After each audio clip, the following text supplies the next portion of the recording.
Okay, good afternoon, everyone. We are now returning to our workshop today. We are finishing the comments on subarticle 9 of chapter, no, finishing subarticle 9 of article 4 of our regulations. And Miss Kathy Andrews, who's the executive director of Blue Ridge Environmental Defense Fund, is on my work cell phone. Miss Andrews, can you hear me? Yes, I can. Okay, so I'm would like for you, please, to provide comments regarding the commission staff's proposed regulation uh, related to the construction or extension of gas pipelines. Have you seen a copy of the regulation? Yes, I have. Okay. Yeah. Are you So ready? Okay. I'm ready. Yes, ma'am. Please proceed. Um, as she indicated, I'm director of the Blue Ridge Environmental Defense League, and the Blue Ridge Environmental Defense League supports subarticle 9 for many reasons. But one of the reasons is that pipelines are not required to have an environmental impact statement. What animals, what wildlife will they impact? Endangered species will they impact? These pipelines are able to go through waterways with no justification and no consequence, no penalties if they impact endangered species. That's one of the reasons that Brettel is for sub Article 9. Another is environmental injustice. So many elderly people have called me afraid of losing their land. There is no transparency. Pipelines have gone to people's homes and basically threatened them to sign or said that this is good for the community or this is for development. What kind of development? Be specific about what you're going to do, how you're going to do it, and how you will impact people, especially vulnerable populations. Pipelines in South Carolina tend to target African American communities, heirs property. Why is this? What is this? It is definitely an environmental justice issue. It's a problem as pipelines target these people. And what about rate hike? Pipelines, as we know, increase the utility bill after they put the pipeline down. This is not known to people. So this needs to be studied. What kind of impact will you have on the bottom line for people on their rate hikes for utilities? This is extremely important, especially for elderly people on a fixed income who can hardly pay their utility bills now. So we need more transparency with these pipeline companies, especially the ones that are private, that claim to be public utilities. They are private companies that come into these areas and they say development. What kind of development? Where is the development? They say jobs. What kind of jobs? Will this be jobs for working class people who direct traffic or permanent salary positions? These pipelines need to be transparent.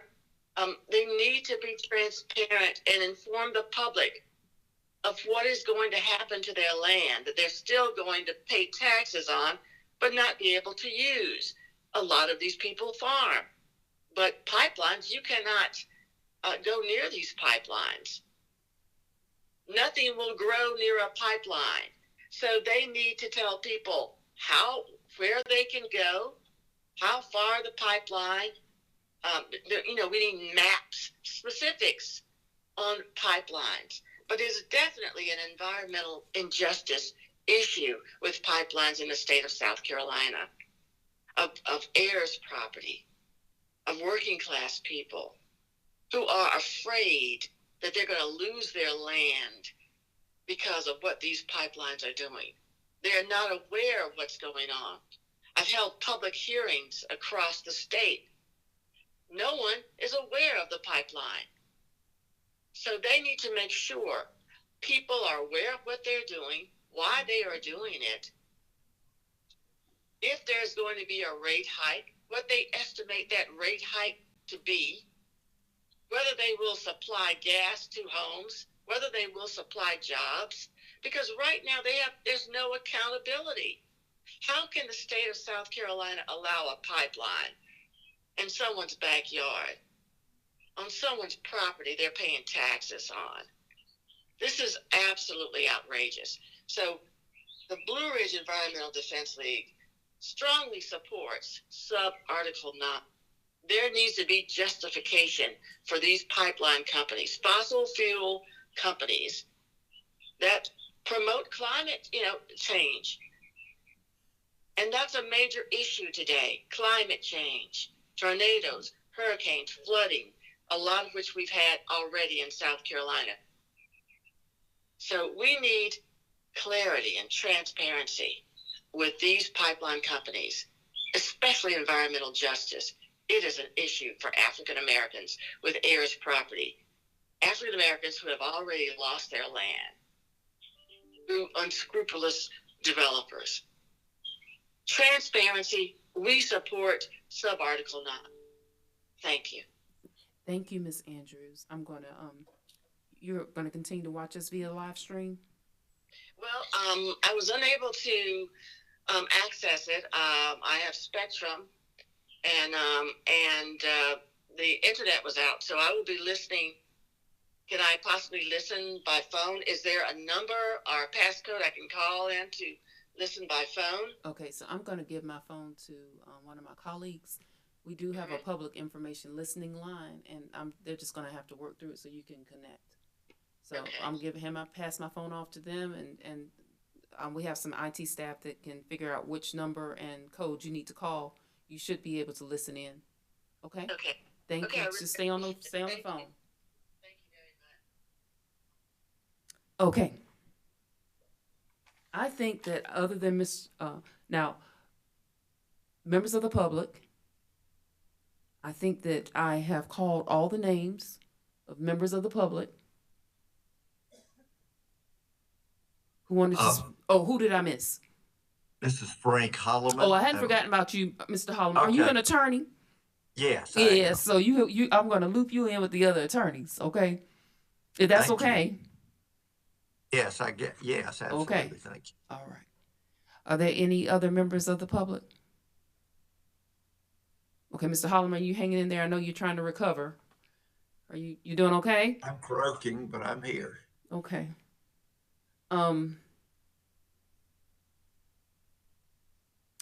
Mr. Anselmo and Mr. Burgess, you were going to include in your comments to Article 9 too? Because I was going to call on Mr. Holloman after. We do have Articles 3 and 4. We do have Article 9 comments as well. Yes, sir. Do you mind if I just ask Mr. Holloman before, because I think he only has comments on Article 9. So No, okay, sub-article. I don't want to keep him longer than he needs to Okay. if he's not well. Okay. Please. Yes. Okay. So, Council Holloman, we will proceed to hear your comments now, please. Thank you very much, and please forgive my voice. I'll try to be clear. I want to particularly thank the commission staff, Ms. Boyd, and your colleagues for the excellent work you all have done on these proposed regulations. They address what may be a unique situation in South Carolina, but definitely is a rare situation. And that is where private, for-profit corporate entities have the power, coercive power of the state at their disposal to seize private property without any prior approval or review by a public body. It's really remarkable. And of course, in our instances, the decisions here are being made by entities headquartered outside, even outside our state, or by their corporate parents outside our state. As you know, we we included in our request that the commission actually uh, review these proposals and approve them in advance. And the staff is not recommending that, but the staff is recommending, as others have mentioned, necessary transparency, and we appreciate the staff doing so. Let me respond to one point. I think I heard one utility attorney once say, question whether the commission has the authority to adopt this regulation. And I have to say, I just don't even think there's a colorable legal claim that the commission does not have authority, because 58.5, section 58.5 to 10 of the South Carolina Code states in the broadest possible terms that the commission has full authority to adopt standards and regulations and practices for the operation of gas utilities in the state. I don't think that can seriously be contested, but you may hear that, so I want to underscore that. The second point, again, is transparency. At a prior hearing, as I recall, one of the representatives of Piedmont Natural Gas at that time said they really had no problem with the transparency provisions. I think after the hearing, in briefing, they expressed some objections. But I think the basic point is it's simple fairness, that when this extraordinary kind of power is exercised by a private entity, that individuals know their rights. I also want to point out, sometimes you hear it said, oh, we rarely actually go all the way to eminent domain. We're able to work this out with landowners. Well, that's not really the point. The landowners, when they're negotiating or dealing with the land agents, often not the utilities, as others have mentioned, these land agents who have an incentive to get the deals done as soon as possible, they're not operating in a free environment. Arm's length transaction in the background, and really not in the background, in the foreground, is the threat that if they don't reach an agreement, they'll have to engage in eminent domain litigation with some of the largest entities in our state and richest and most well lawyered entities in our state. So as long as eminent domain is there, we do not have an even playing field. And it's particularly bad when we don't have an even playing field on information. We particularly want to thank the commission for including this statement on the rights under eminent domain. And let me emphasize a point here. It's so important that this be a brief, straightforward 1 or 2 page statement of basic rights. Because what you can get is confusion being masquerading as disclosure. In other words, the utility might mail a 100-page document to the landowners about their rights under eminent domain law. That's not what we need here. We need a simple, clear statement of basic rights. And by the way, we provide that, ironically, to accused criminals in America and in South Carolina. That should at least be what we provide to law-abiding private landowners when they face this risk. We may hear complaints. I don't know. We didn't hear that much from Piedmont Natural Gas, but we may today hear complaints about having to determine the impacts of the proposed pipeline. But they're going to have to do that eventually anyway. It can be a situation of chaos if they just throw out a proposed line without first determining the impacts and then having a community revolt on their hands. It's better to operate in a system of transparency, bring the community to the table, have everyone informed on what the issues are, and then people can operate in a more informed, knowledgeable, and orderly way. One important thing that Brooks Smith emphasizes is so important that everybody gets the same information in the same forum, instead of having these rumors and reports of different conversations with different land agents, or even the same land agent or someone they talk to at a utility. It's so important to have that same body of information. And that's what the commission has provided through the mailed documents, and then a public forum where everybody's there.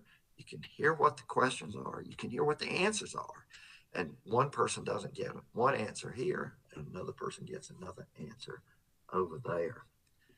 It is also so important, and I think either Brooke Smith or Colleen Patterson mentioned that, or maybe it was Megan Chase. It's so important that this public forum be one held by the commission, a neutral body, and not by the utility. Because the utility instinctively, it will be run by their PR and legal departments. And they will instinctively try to manage it in a way to minimize any controversy or to take the edges off public concern. And by doing that, you only exaggerate the public concern. You need an independent body, not leave this to the utility to conduct their preferred PR method of handling public input, and have a neutral body here, the commission, as you've proposed, to set up, preside over the proceeding, and then have the utility can be there to answer questions and make its presentation and respond to questions from the public. This is very important because, as you pointed out, or as has been pointed out, ultimately, the utilities plan to come and ask all of us to pay for this. What they unilaterally decide to do and unilaterally decide to exercise the power of eminent domain on private property rights. That means our rates will go up. It also means they're imposing increased demands on the existing supply of natural gas. So we get hit by two price pressures, that is, ratepayers and people who use natural gas. So it's so important that at the least there be a community-based set of common information, common knowledge of rights. So if we're not going to have advance approval and review by a public body, at the very least, we'll have everyone with the same information, knowing their rights, and being an ability to not only protect their private property rights as they see fit, but also to think of the broader community interests that will be impacted when you put a long, linear methane gas infrastructure through the countryside or along a major highway or wherever it may be put. Again, I'd like to thank the commission staff for its conscientious attention to these issues. And this will be a wonderful step forward in South Carolina for protecting property rights, ensuring that community concerns are at least aired so that the utility can fully consider them, and that the impact of these major projects on the overall community and individual property owners is considered, at least in the community discourse, before eminent domain, that terrific power of eminent domain is exercised. So thank you very much, Ms. Boyd and your colleagues, and thank you also for tolerating my difficulty communicating. I'm sorry I couldn't be with you today. Well, we regret you couldn't be here too. I hope that you continue to progress in your health right now, your health status, Attorney Holloman, and we'll talk to you the next time. Thank you. Yes, sir. We're going to return to Mr. Anselmo and Mr. Burgess, please. Thank you, Ms. Boyd. I think what is evident from what's been filed previously and heard today is there's a fundamental disagreement that proponents have with the current eminent domain procedures authorized by the General Assembly. Mm-hmm. They don't like the policy that was passed by the General Assembly, and they're seeking to end run it by coming to this commission and disregarding the General Assembly's clear instructions. As the proponents have said in their filings, their aim is to, quote, create prerequisites for any exercise of eminent domain. I think today it was stated that the requirements are well before the utility purchases easements, meaning before any eminent domain proceedings have been authorized or, have begun. Unfortunately, the commission just doesn't have the authority to vary what the General Assembly has prescribed in this area. The General Assembly made a policy decision to grant power of eminent domain to private utilities in order to construct facilities such as gas pipelines.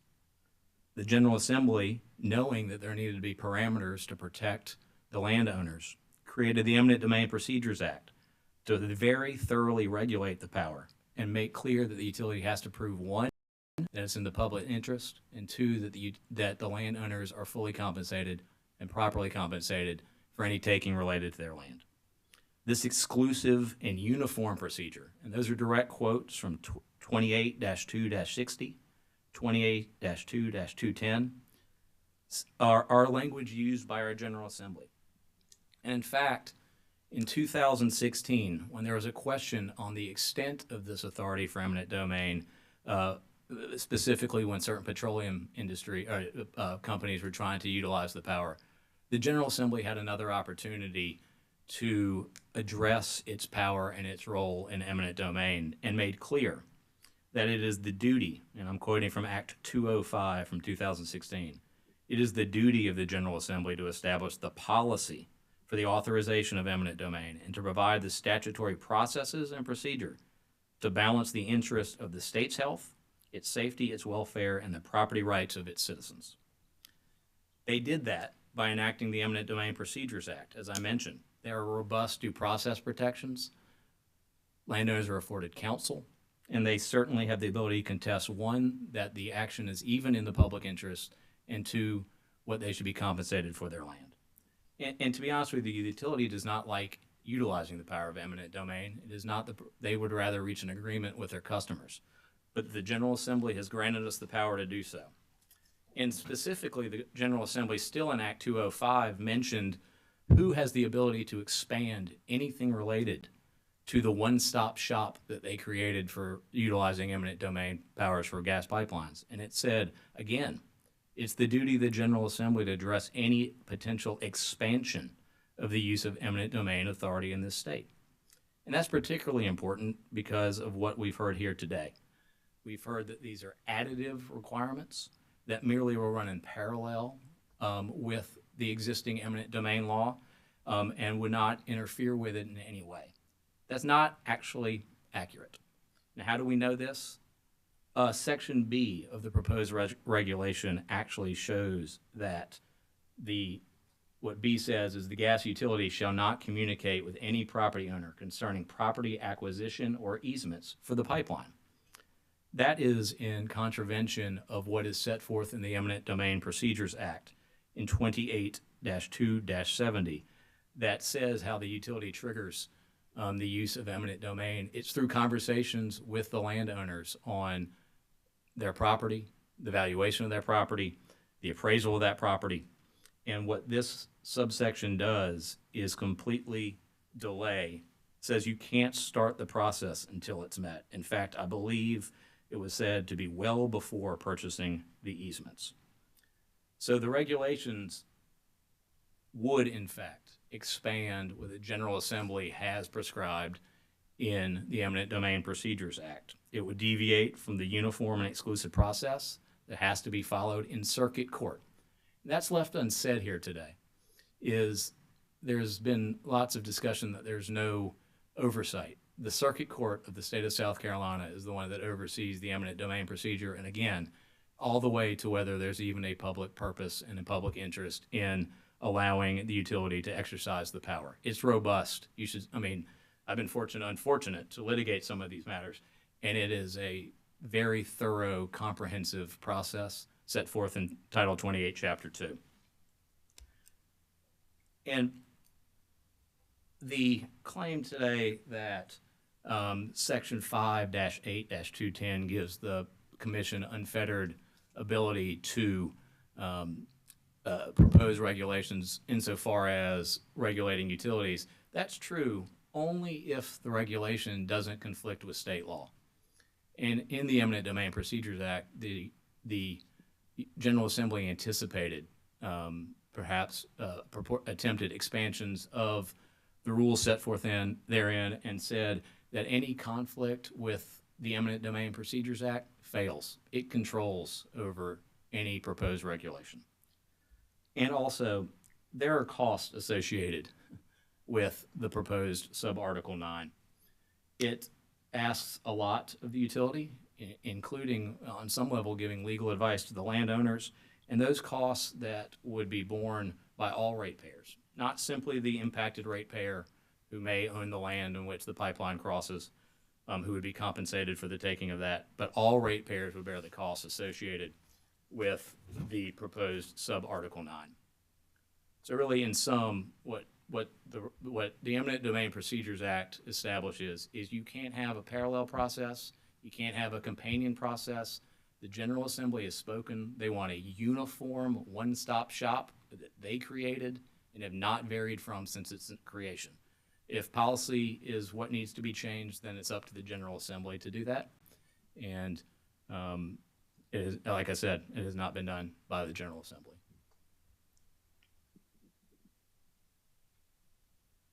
Okay, thank you. Did you want to proceed with we were on Article 3. Can we go back to the $5,000, $10,000 issue? Quick thing. I think we've covered that one. I think ORS said that they were okay with that 10. One thing we noticed, and I think this was inadvertent, a typo type situation, in 340 sub 5, y'all, the commission recommended striking a sentence, the second sentence in sub 5, that reads, the difference between the actual and estimated annual bill is to be resolved by one payment at the end of the equal payment plan unless otherwise approved by the commission. The companion language in 440 sub 5 still remains in the text, and we thought that the commission would probably want that to be consistent. Okay, so I'm looking at 5 of Article 3, and you want me to compare it to Article 4, same Yes, ma'am. language? Okay. The company had recommended striking that sentence in both 340 sub 5 and 440 sub 5 because we simply don't do that. And the commission the staff has recommended striking it in 340 sub 5, but it remains in 440 sub 5. Yeah, I see that. Okay, Yeah. so we need to go back to that. Thank you. And then another correction to something I said earlier. Mm-hmm. We had the time to actually confirm the number of the amount held on deposit at the company currently. Yeah. Like I said, we did some back envelope math earlier, and council was wrong. We do not have 1.5 to 2 million on deposit. We have $59 million on deposit. Wow. So to Ms. Fox's point, I don't think the commission wants or intended to increase the interest rate associated with the the wrongful portion, the normal deposit retention, and have an over 100% increase in the interest rate associated with $60 million being held in reserve. That would be quite an increase that would be passed down to the customers. Yeah, and I have to go back. I have to double check. I do think the original request by the Department of Consumer Affairs relates to wrongful billing, inappropriate billing. I don't think that they reference this interest on deposits. So That's my recollection as well. I know Mr. Hall's on. I'm sure he can refresh our memory, but I believe that was accurate as well. yes, thank you. That's all that Dominion has, Ms. Boyd. Okay, thank you, Mr. Anselmo. Mr. Burgess doesn't have anything else today. Oh, so we perhaps will receive a follow-up, maybe, Mr. Burgess, about the $1 million. Okay. Yes, we have that on the list. Okay. Excellent. So next, Mr. Richardson. Thank you, Ms. Boyd.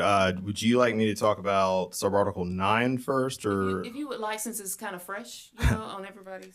Yeah, absolutely. Piedmont has previously articulated to the commission, we had submitted comments back in, I believe, April and June of 2021, where we discussed sub-article 9, but just to reiterate those points, in our view, the proposed sub-article 9 is neither necessary to serve the public interest nor consistent with the commission's statutory authority over natural gas transmission line siting in South Carolina. It is also not consistent with the commission's traditional role as an implementing body of state policy and would instead put the commission in position of creating significant new policies for the state of South Carolina with regard to gas infrastructure siting without any statutory basis to do so. Moreover, the proposed subarticle 9 encroaches upon the General Assembly's crafted statutes governing eminent domain, as those statutes already speak to what governs the relative rights of parties under South Carolina's eminent domain law. Lastly, and as other parties in this docket have similarly noted, the General Assembly bears the responsibility for balancing the interest of the state's health, safety, welfare, and property of the state's citizens when it comes to eminent domain laws.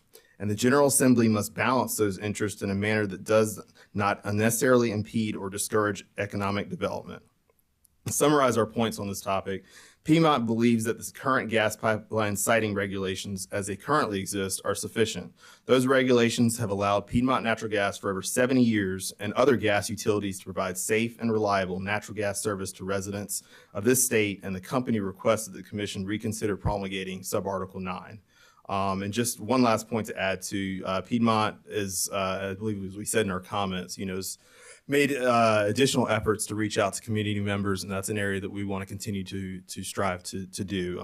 Like Mr. Anselmo mentioned, we don't necessarily like the eminent domain procedures. We prefer to work with community members, but we have to go that route, we will, but certainly we are striving to work with community members. And if it's okay, I'll move on to our topics regarding subarticle 4. Yes, sir, please. We also submitted comments regarding subarticle 4, I believe in a letter dated April 6, 2021, regarding subsections 421, 430C, 446, and 471C. We don't have any further comments regarding those specific subsections. However, we do echo other parties in Stockett's comment related to 103.439 as far as the font size. Certainly our systems would allow us to accomplish that change, but it will result in increased cost. And similarly, we have not received any complaints about the font size of our bills. And that pretty much sums up our comments related to the remainder of section 4. Okay, so let me ask this. Did staff incorporate your recommendations for 421, 430C, 436, and 471C? Staff incorporated our recommendations on subsection 430C and 446, but not for 421 and not for 471. And if there's any room to reconsider what we submitted, we certainly would appreciate that.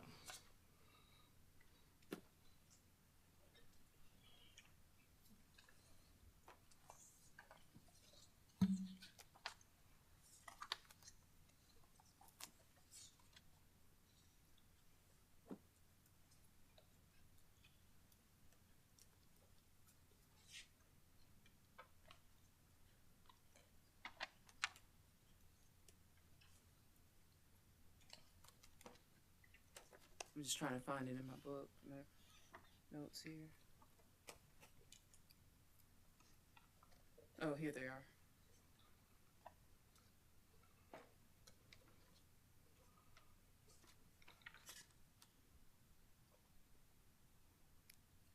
Oh, yeah. So 421. Yeah, ORS didn't support the reading of, Alex, if I speak incorrectly, please let me know.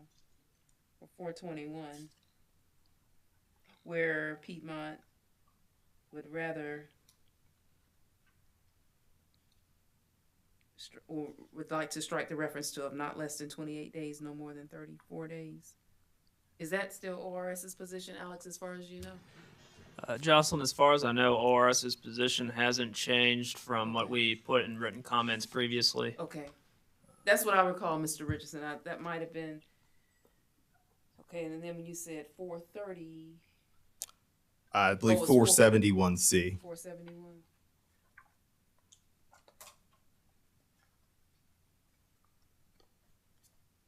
Ooh, you know what? I think this is the one.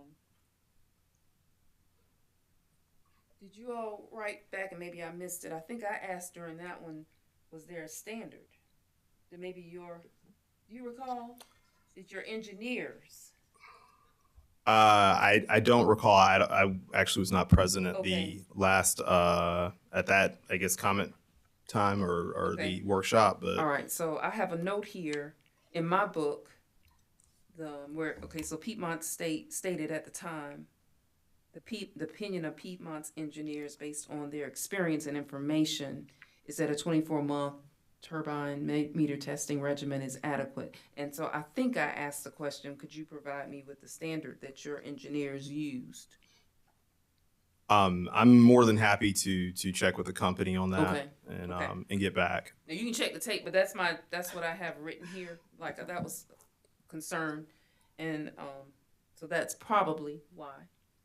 Yeah, well, again, we're more than happy to go back and check. Okay. Okay. So you're gonna check on 471.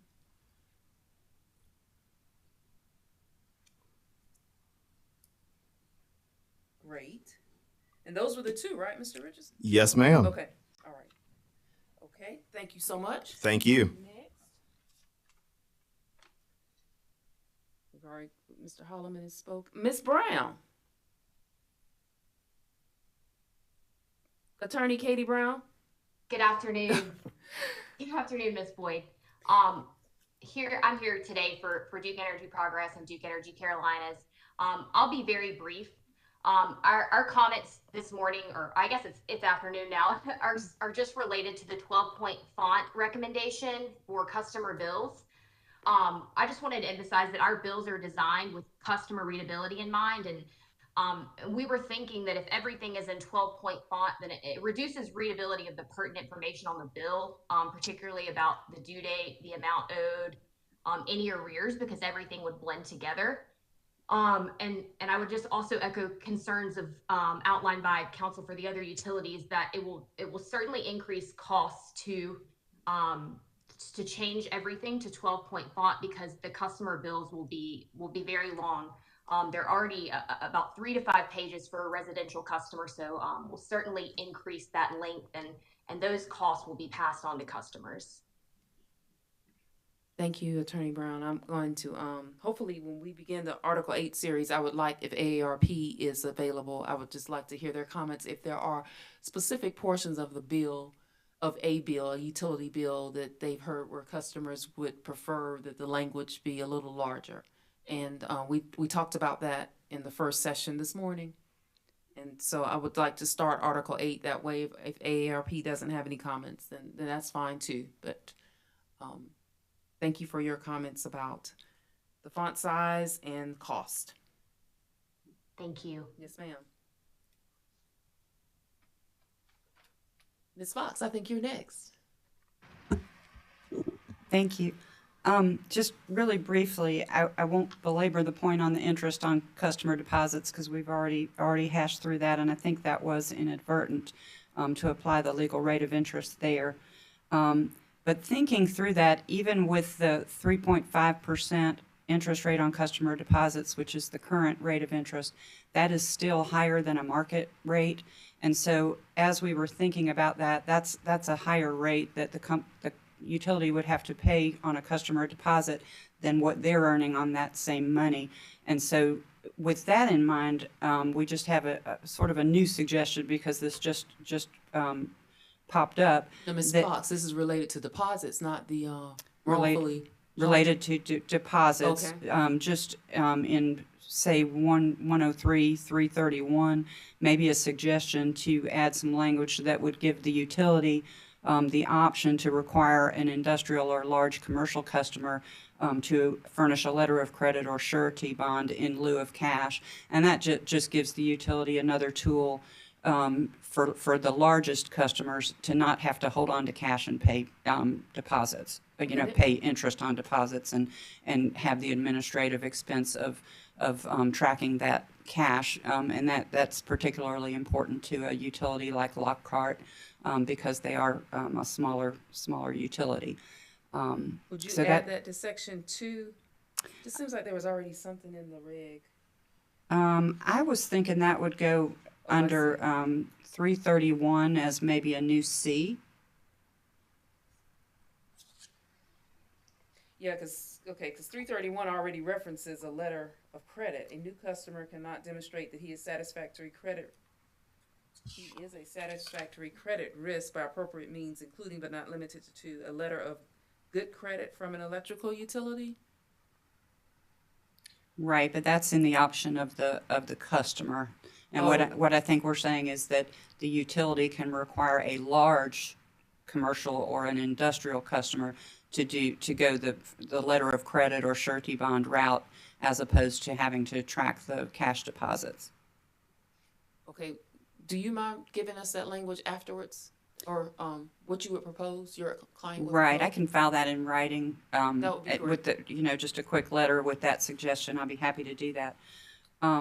The only other thing, that we have is to echo what everyone has said about the 12-point font.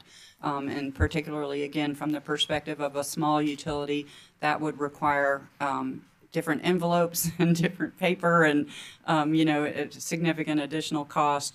And so we would urge the commission not to mandate font for bills. I think in the workshops, we did talk about customer bill notice inserts, and we talked about a 12-point font there, and I don't think that Lockhart had a concern with that, but then when we saw now requiring a 12-point font on the bills themselves, that's more of a concern from a cost standpoint.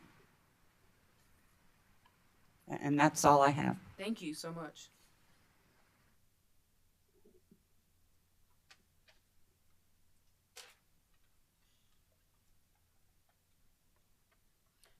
Mr. Hall, Department of Consumer Affairs, Roger Hall.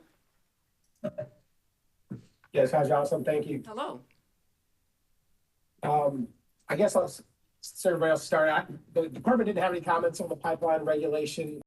Typically, as proposed, we are generally in favor of any regulation that provides more transparency and improves consumer understanding of their rights. But again, no specific comments on the proposed sub-article 9.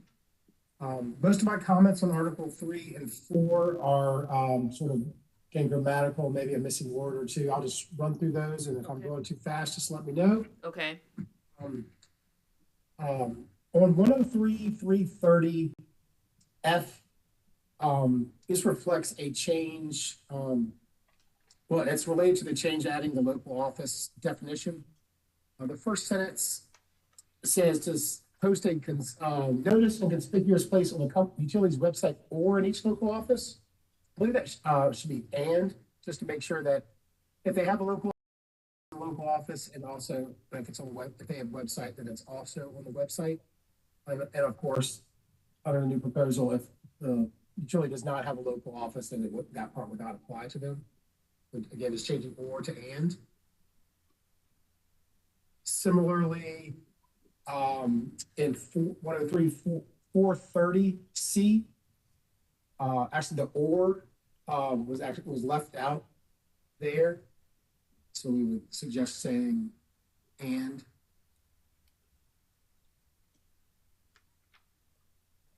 Let's see, 103.330.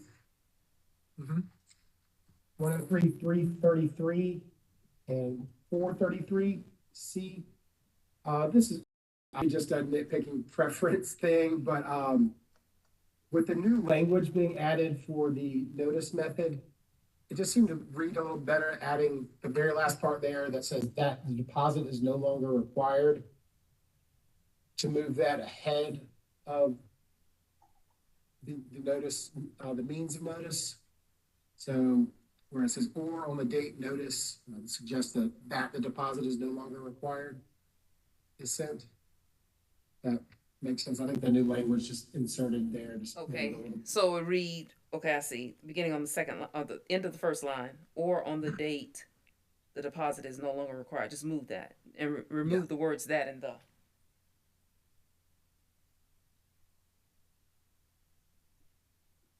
Thank you. I believe Dominion already commented on our, similarly as from this morning's session about the all capital letters changing is prohibited to are prohibited in 339 and 439. Yes. Regarding the interest rate and the legal rate of interest, you're absolutely correct. Our comments were only related to willful overcharge provisions, and I think we're just simply that the regulation just said it would accrue interest or they would be charged interest, and it didn't. We just suggested the commission specify the pre or post judgment by others are sufficient. It did seem like something else is missing in that section. at the very end, this is 342. It lists 5827, two provisions, and maybe there's an and missing before, after 1976. It's stated in the South Carolina Code of Laws, Or as stated. or as, yeah. Mhm. Okay. Okay. Thank you. Something, yeah, maybe, or an and as. Another one, this was a prior comment, which I didn't go into our prior comments because, again, I just assumed that the commission or commission staff has reviewed those. But one I think that does need to be addressed is 352A1. I just believe it's a typo. Address, telephone number, and working house of the person to be contacted should be hours. That's what the exact same statement is in 452.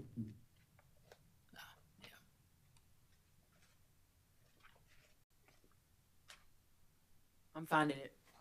Okay. Yeah.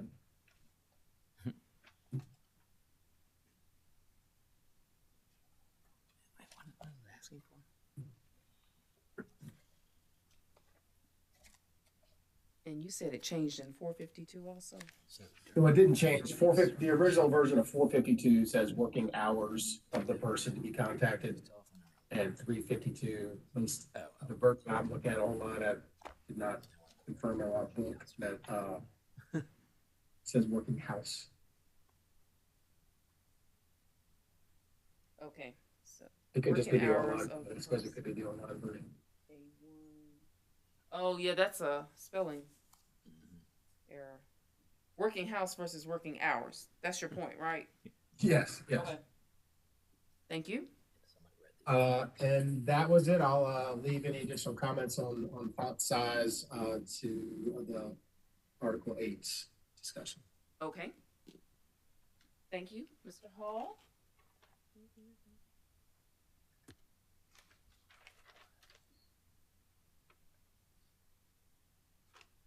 Everyone, I think that completes our workshop section on Articles 3 and 4.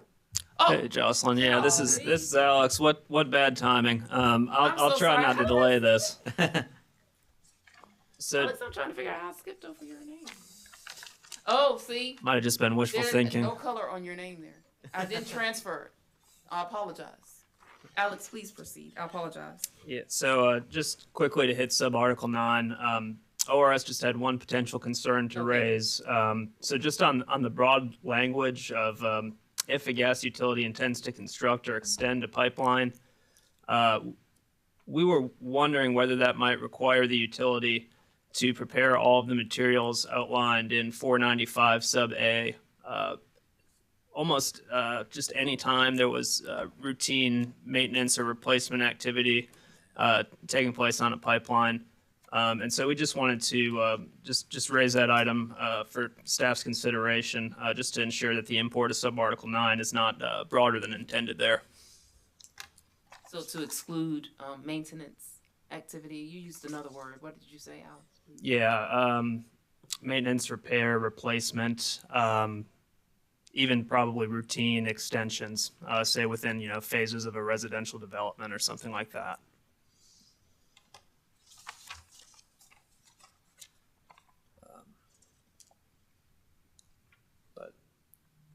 I assume there'd be multiple ways to approach that. I don't have your fourth word. Maintenance, repair, replacement, and then you said something else. Routine. Extensions, yes, ma'am. And I guess I'm just providing those as examples, not necessarily as a proposed clarifying solution. Okay, I understand. And then I'll just quickly hit a couple of real small things. So in 103.410, location of records and reports, ORS recommends the addition of the phrase "or its authorized representative" to the last sentence of that regulation, which is consistent with the language of 310, 510, and 710.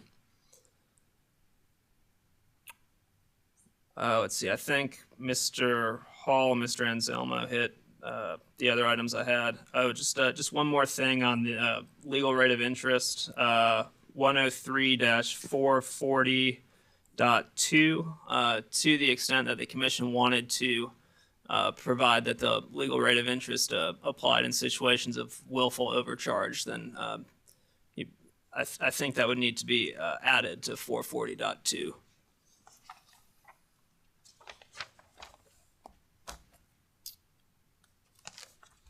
And that's all that I've got. Thank you.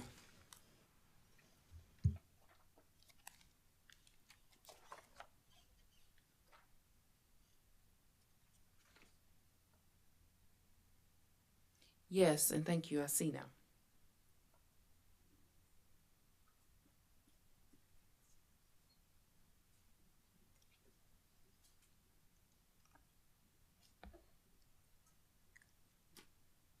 Okay. Did I miss anyone before before we conclude this session? I do apologize, Alex. I'm sorry.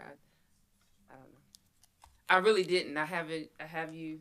I don't know how I missed you, but I did. We let's see. Oh, it's 2:00. So we're gonna proceed. Ms. Joe, do you need a break? Well, I know Mr. D'Antoni needs to load some slide deck to this desktop. So can we take a little break? 10 minutes, everybody. That's okay. Okay. Jocelyn, Yes. Bassett, are you moving now into the Article 6? 10 minutes from now. Okay. Yes, sir. And then I guess to start, we were not planning to participate. The department was not planning to participate in that section. So I'm just trying to figure out about what time Article 8 might start. Might start. Okay, so let me see how many participants we have that were supposed to have started at 12:30. So Ms. Fox, Mr. Willoughby, Mr. D'Antoni, and that's it. Okay, well, so let's see. I can just keep it on in the background. That's fine. I'll just stop my video, mute, and Okay. you might have to yell my name a couple extra times, but I'll hopefully I'll hear you. Okay. It's time to start. Okay, thank you. Thank you. Yes. Okay. Okay. Mr. D'Antoni. Okay. Okay. Yes. Yes. So everybody, what about 2:12? Does that sound about right, Joe? We'll return at 2:12 if that's okay. Thank you. Okay.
Good afternoon, everyone. We're back and we're ready to cover Article 6 of the Commission's regulations.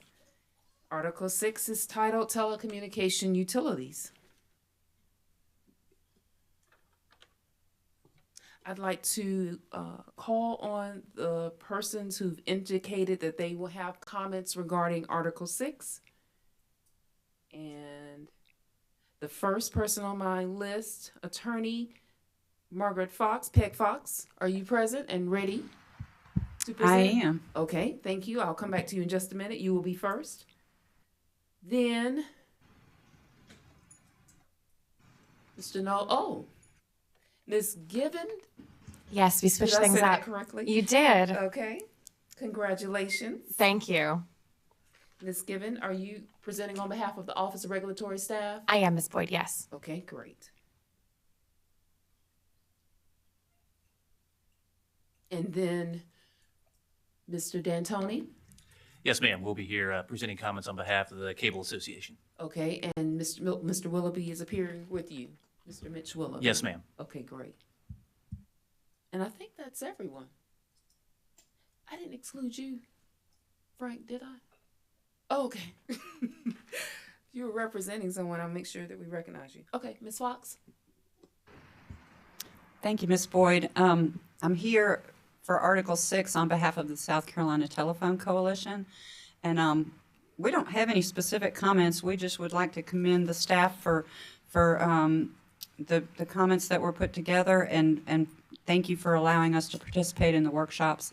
And we think that these streamlined regulations, particularly as they relate to directory publication and distribution and ETC designation and reporting, streamlining some of those regulations, making them more current and consistent with FCC regulations. Those are very good changes, and that's all we have. Okay, thank you. Thank you for being present. We will now proceed then to Ms. Gibbon. Thank you, Ms. Boyd.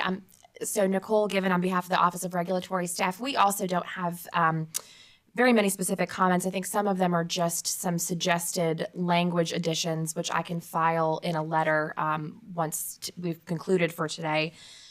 We would suggest at 612.2.2.4 in the authorized representative designation, talking about the contact information for the authorized representative, we would just recommend adding the email address for the authorized representative along with the other contact information.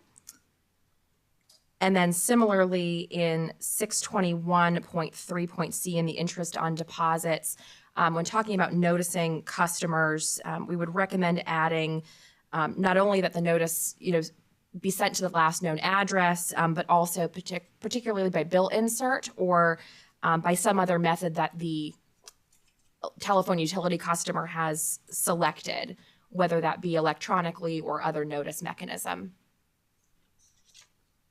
And like I said, I can file those in a letter in the docket once we conclude today. That will be helpful. I appreciate it. We thank you for participating and look forward to the streamlined regulations and thank you for having us today. Thank you for being here.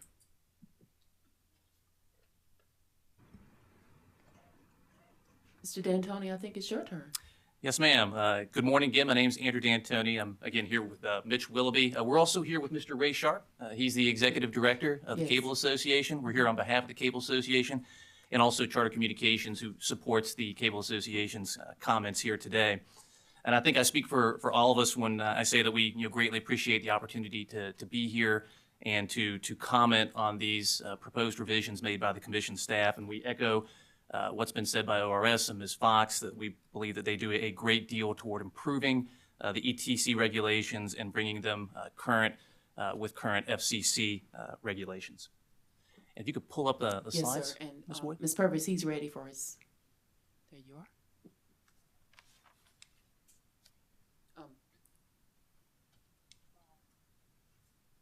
Yes, ma'am.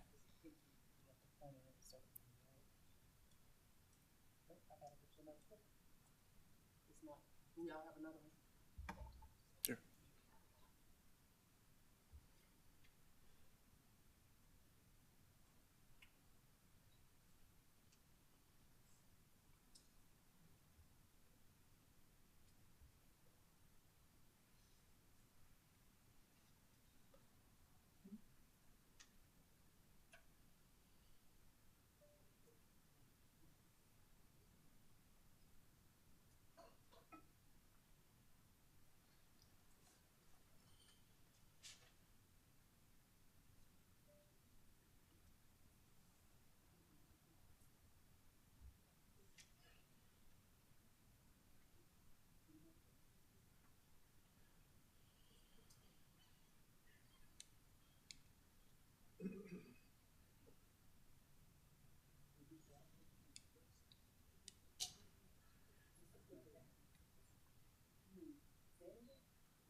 It's not working.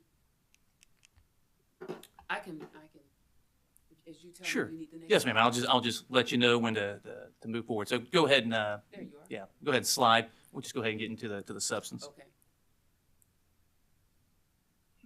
Is that, you want, that's Next introduction? slide. Yes, Next ma'am. slide. Gotcha. Okay, so the first item we would like to follow up on is the annual progress report requirement, and that's at 103.690.1.b, parenthetical B, parenthetical 1. And the additional revisions that we're going to propose here for purposes of ensuring internal consistency and harmonization within the ETC regulations. Looking at our slide, starting on the top left, we note that Commission staff incorporated 47 CFR 54202 into the ETC regulations by direct reference.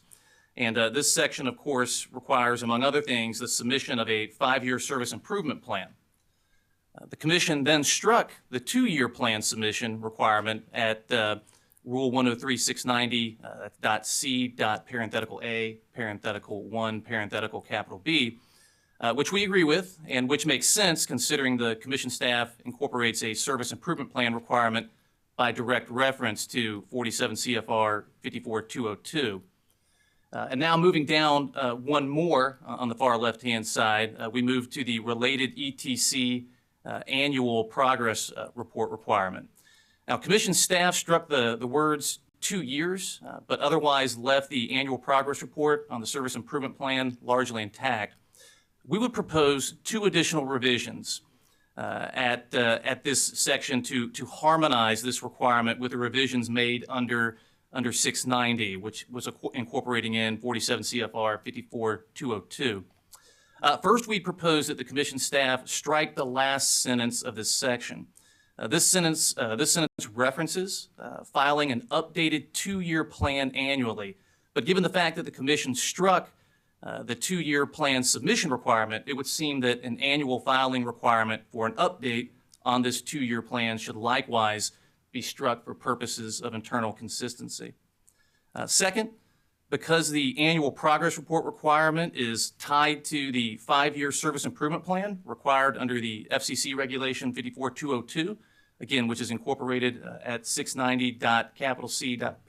Parenthetical A, we would recommend the insertion of additional language that would relieve this annual reporting requirement in situations where the 5-year service improvement plan has been waived for the ECT by the FCC.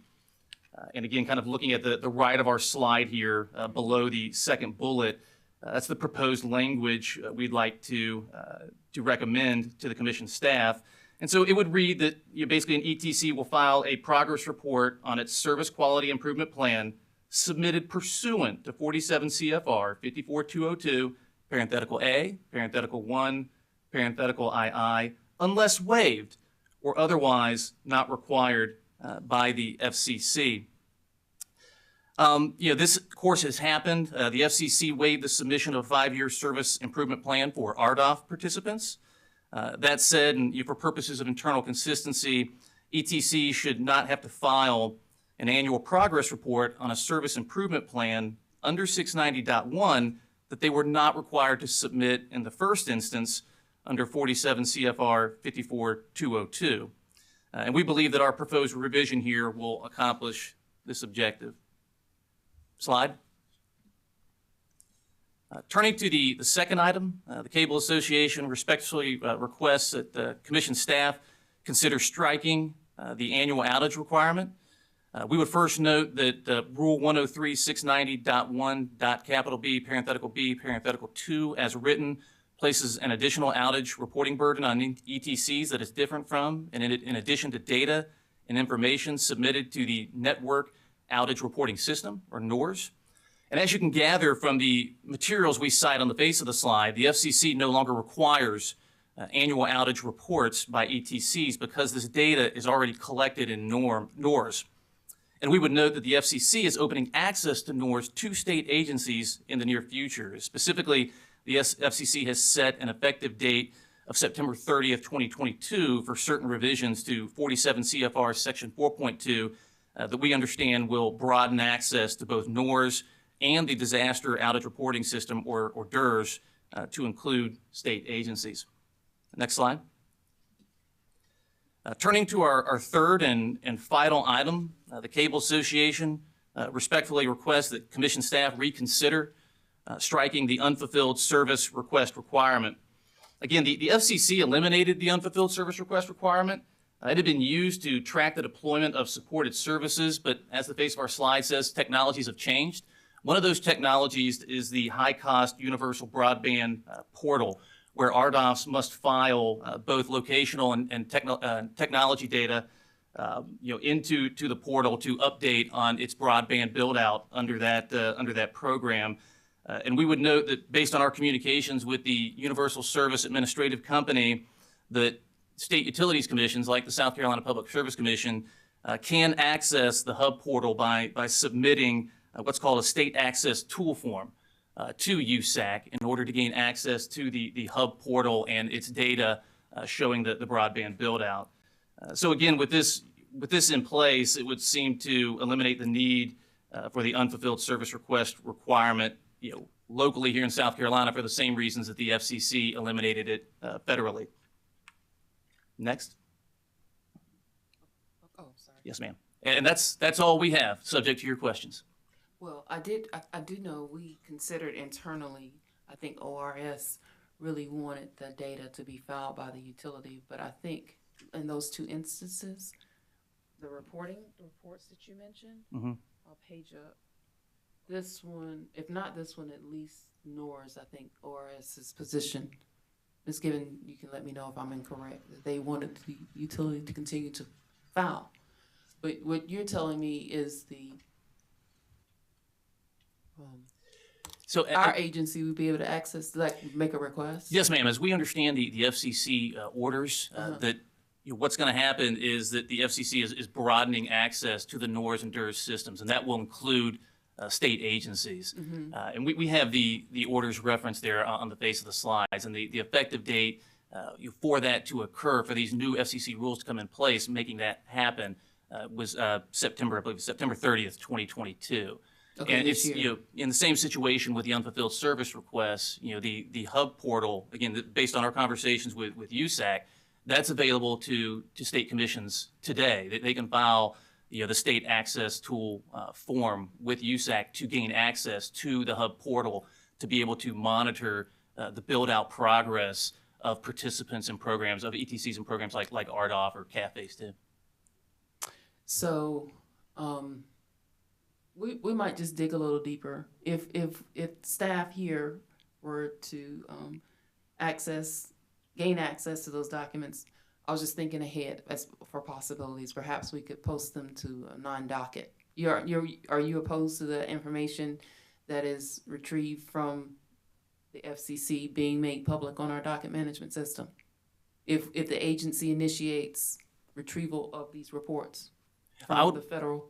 We would want to consult, with our client, the Cable Association, before we took a position on that particular issue. Well, can y'all think about that? Yes, Let us know as we continue, because we don't want it to be onerous on you, but I also understand ORS and their enforcement authority wanting the reports, so they don't have to. I think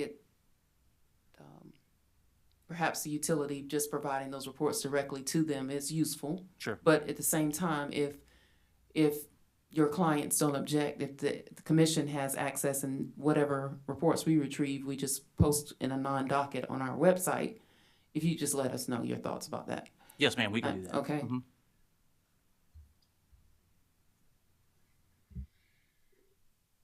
Oh, and your slides, would you leave us? Did you provide her with a copy? So a copy is actually on the desktop of your system there. Okay. Yes, ma'am. All right, we will. We'll get copies. Thank you.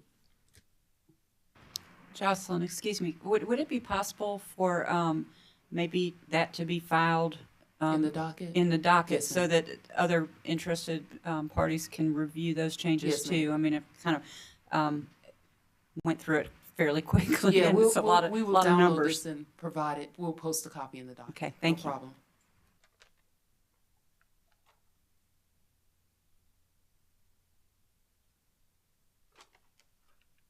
Did I miss anyone? Okay, great. So everyone, thank you again for participating in this section, Article 6. And I know Ms. Given, you said you're going to provide me with some language. Yes, that's I correct. appreciate that. And then, Mr. D'Antoni, you're going to check with your client about us downloading this information and making it publicly available. Yes, ma'am. Okay. Thank you. Okay, so everyone, Ms. Wheat, what time do we think would be good to start Article 8, begin Article 8? Maybe. Okay, so 2:45? Thank you so much. We'll see everyone at 2:45. Thank you.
Welcome back, everyone, to today's last session related to Article 8 of the Commission's Rules of Practice and Procedure.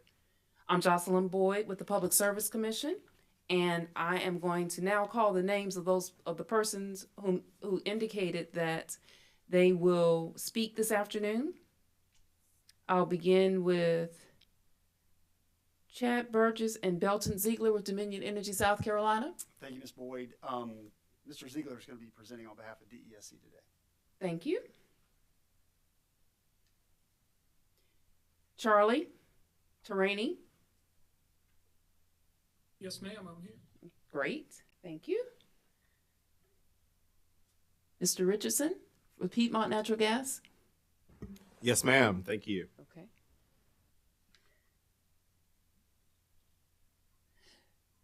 Zach, who are you with this afternoon? Okay. So make sure I call on you. Well, who's your counsel? Are you gonna? Oh, Frank. Okay. He's doing triple time this afternoon. Great. Okay. Let's see. Ms. Brown with Duke Energy. Yes, I'm here. Okay. You and Mr. Ellaby, I think, will represent Duke this afternoon. Yes. And I think Mr. Robinson. I think I saw his name. Yes, hello, good morning, good morning, good afternoon, Ms. Boyd, I'm here as well. Good afternoon, Mr. Robinson. And Jocelyn, Rachel Elliott, to my right, will be presenting for Duke Okay. With respect to the minimum filing requirements Okay. proposals. All right, so I'll call. Ms. Brown is going to talk about some other comments that we have on Article 8. Okay. So we're going to tag team. All right, so I'll call on Ms. Elliott after we talk about the size 12 font and the bold headings. I didn't see. Well, I'll check in just a second. Ms. Fox? Good afternoon. I'm here this afternoon on behalf of the South Carolina Telephone Coalition and Lockhart Power Company. Thank you.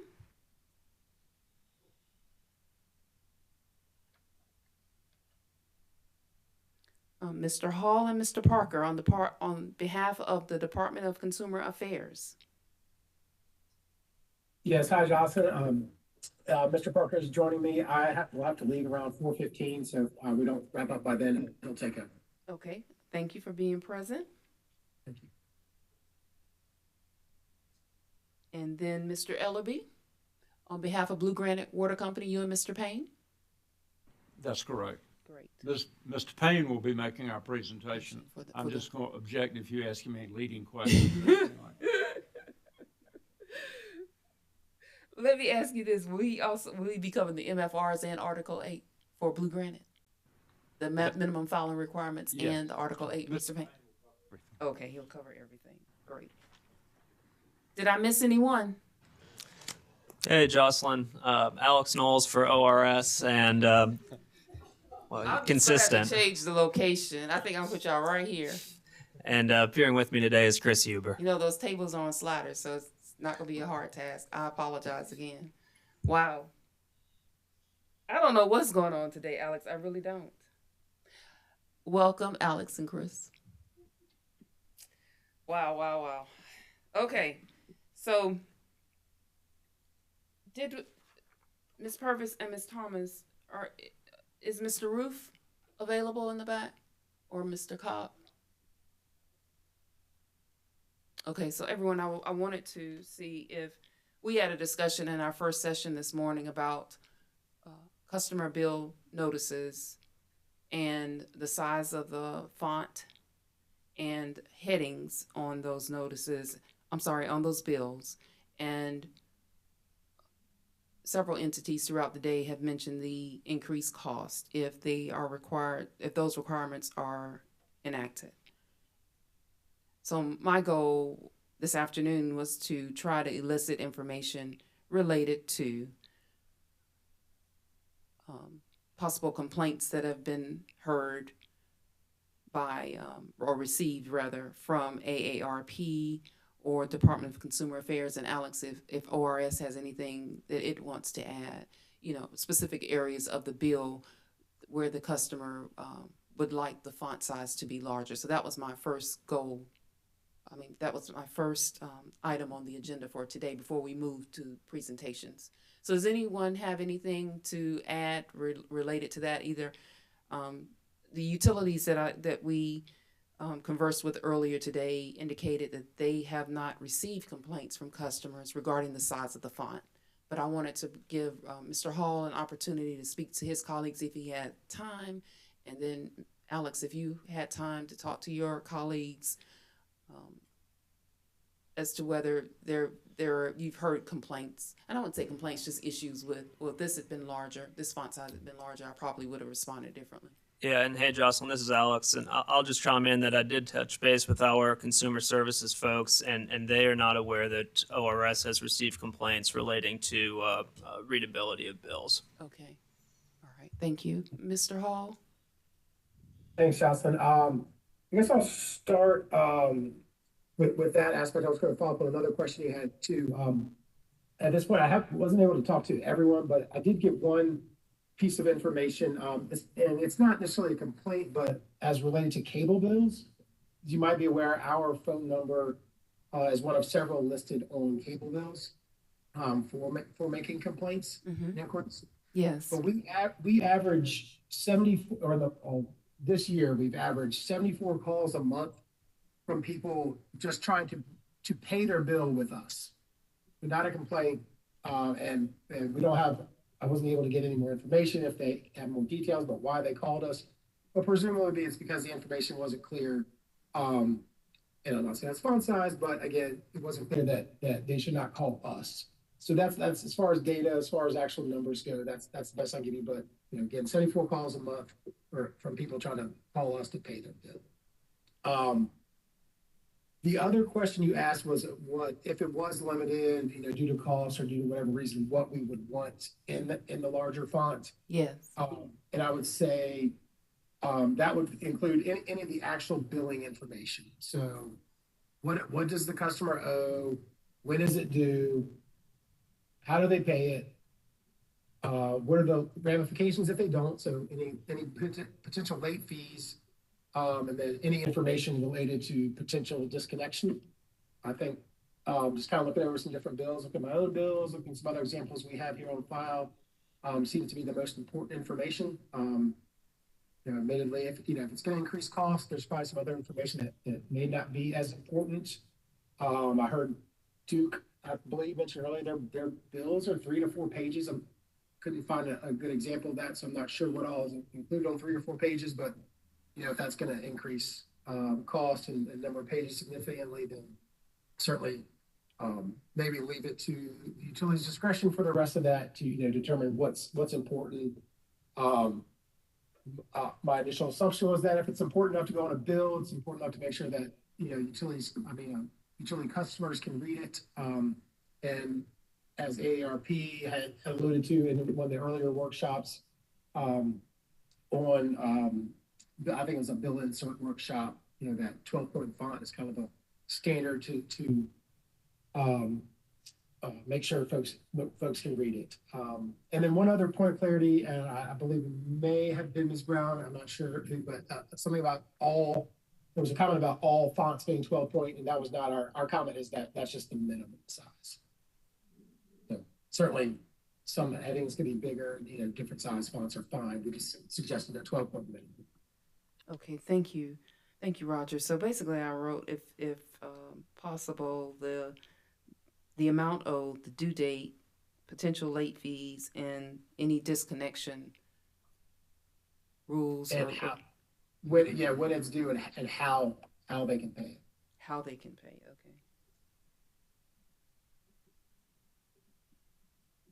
okay. Those should be,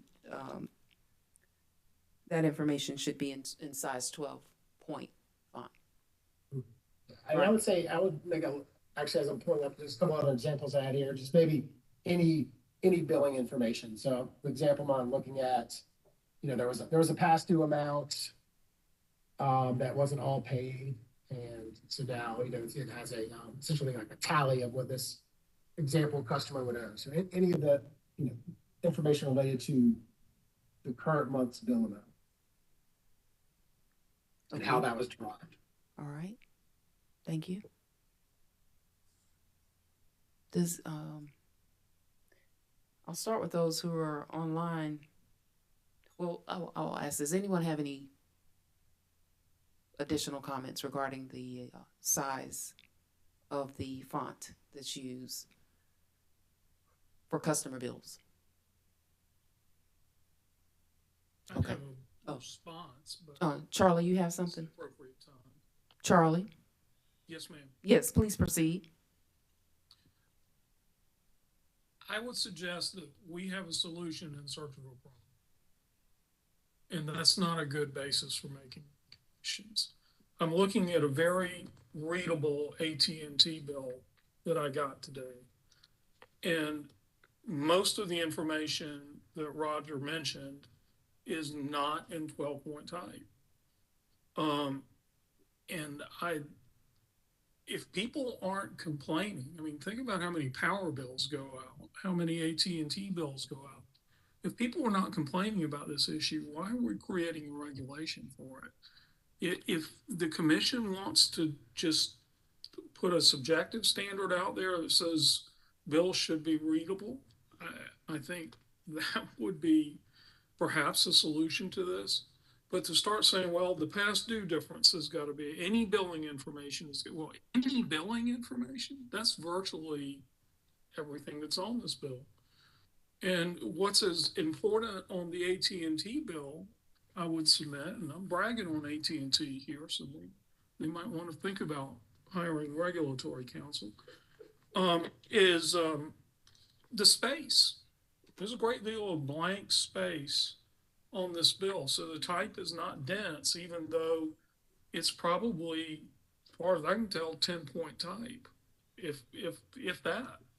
But it's easily a double space or a 6-point space in between items. So it's a very legible bill.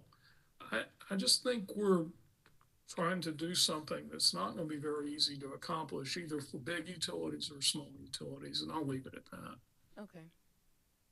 Thank you. Okay, Ms. Elliott, are you ready? You're going to talk about the minimum filing requirement. That's correct. Okay.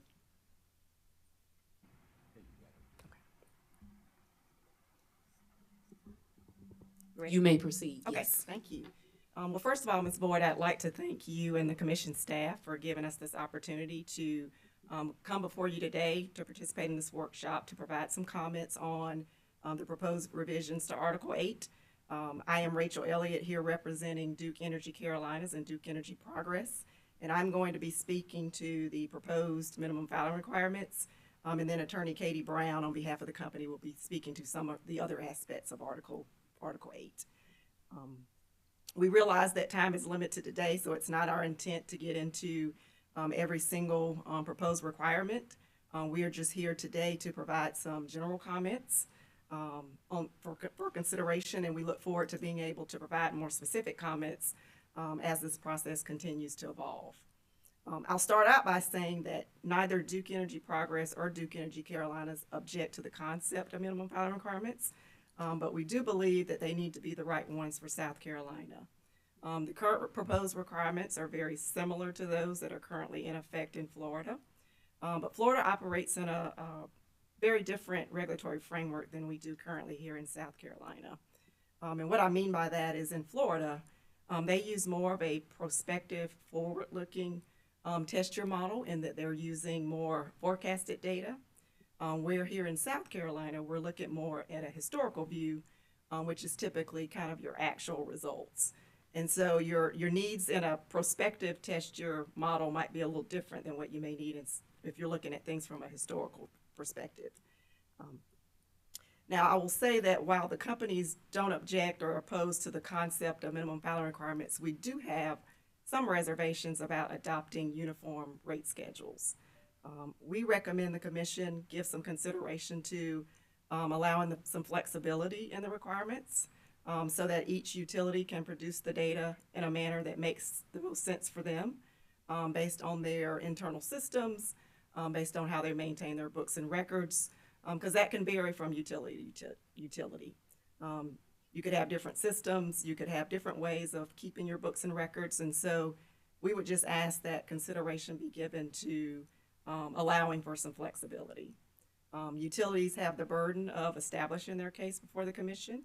And historically, the commission has given the utilities the flexibility and the latitude to be able to present their applications and their rate schedules in a way that makes the most sense on a utility-specific basis and based on whatever issues are at play in that particular case. Because as you know, from even within the same utility, a rate case can be unique from case to case, and it may require different schedules or different evidence to support that case. And so again, I think the key message there is just some flexibility. The company has reviewed the MFRs. We have not had an opportunity to go into each individual schedule and make edits or markups. And so again, we're just here today to provide some general comments. But we do think that a more thorough review should take place if this does result in a rulemaking that the commission wishes to go forth with. So I'm going to kind of talk about highlight some things we saw in our review and make some comments, and also try to offer some examples to give you kind of some context around some of the comments that I'm going to make. And so I'll start with, so there are certain schedules that are very specific to rules that are currently in effect in Florida's administrative code. And so in those instances, we would ask that consideration be given to maybe not adopting those requirements. So for example, in proposed MFR C-27, which deals with affiliated company relationships, the requirement is asking for a copy of the diversification report included in the company's most recently filed annual report and provide any changes made to the affiliated company relationship since that filing was made. This requirement is very similar to Florida MFR C-31, but I will bring to your attention that in Florida MFR C-31, there is a specific reference to a rule in the Florida Administrative Code. It's Rule 25-6.135. And if you look at that particular rule in Florida's Administrative Code, it basically requires that investor-owned electric utilities file an annual report. And so what we have learned is that within that annual report, it includes this diversification report. So this is an example of one of the ones where we're saying this is a requirement based on code that's adopted in Florida. And so we would just ask that there be some consideration on, is the intent for this to be a new requirement here in South Carolina? Or is this maybe a candidate for one that we perhaps maybe shouldn't adopt here in South Carolina? There are certain MFRs that will need further clarification or may require some modifications in their current form to make them more relevant and useful within the regulatory framework here in South Carolina. Just to highlight a couple examples there. So if you look at proposed MFR B-5 and C-4, they both reference some requirements around jurisdictional separation factors, one from a rate-based perspective and one from a net operating income perspective. They're very similar to Florida MFRs B-6 and C-4. And I guess a point of clarification there for us is we're not clear on what we mean by separation factors. We're not familiar with that terminology here in the South Carolina regulatory framework. And we know that that means something specifically within the Florida framework. So again, these are examples of maybe these require some clarification or some modifications to make them more relevant for South Carolina. Also, along with those same two examples, there's a requirement in there to provide the information for the test year and for the most recent historical year. And here in South Carolina, we typically produce the application and results based on a historical test year. And so we typically file schedules that kind of support the test year. And so again, and I guess we're trying to understand, is the intent now to maybe require that information be provided for a year beyond the test year? There are certain MFRs that we think can be achieved with existing reports that are already currently being produced. And so those instances, and again, it gets back to the earlier comments about flexibility, we'd ask that consideration be given to allowing utilities to maybe provide the data in a way that makes the most sense for them, if it still meets the goal and objective and intent of the requirement, and maybe not be, I guess, held to the structured schedules that are very rigid with specific columns and rows. If the goal and the intent of the requirement can still be met, we just ask that consideration be given to some flexibility to be able to do that. And then there are certain MFRs that will be manual and time intensive, or they're requesting information that hasn't historically been requested here in South Carolina, or is currently not being tracked. And so in those instances, you may have a situation where a utility may have to procure additional resources or make modifications to systems to now maybe meet a requirement that hasn't been there in the past, or track something that hasn't historically been tracked. And so when you start talking about procuring additional resources and modifying systems, there's usually a cost that comes with that will then ultimately be borne by the customers. And so in those instances, we just ask that consideration be given to, is this valuable, relevant, useful information, and is it worth maybe the additional cost? Does the benefit outweigh that additional cost? And so in closing, I'll just say the companies are happy to participate in a rulemaking. Should the commission wish to promulgate regulations that regarding minimum filing requirements that are tailored towards South Carolina.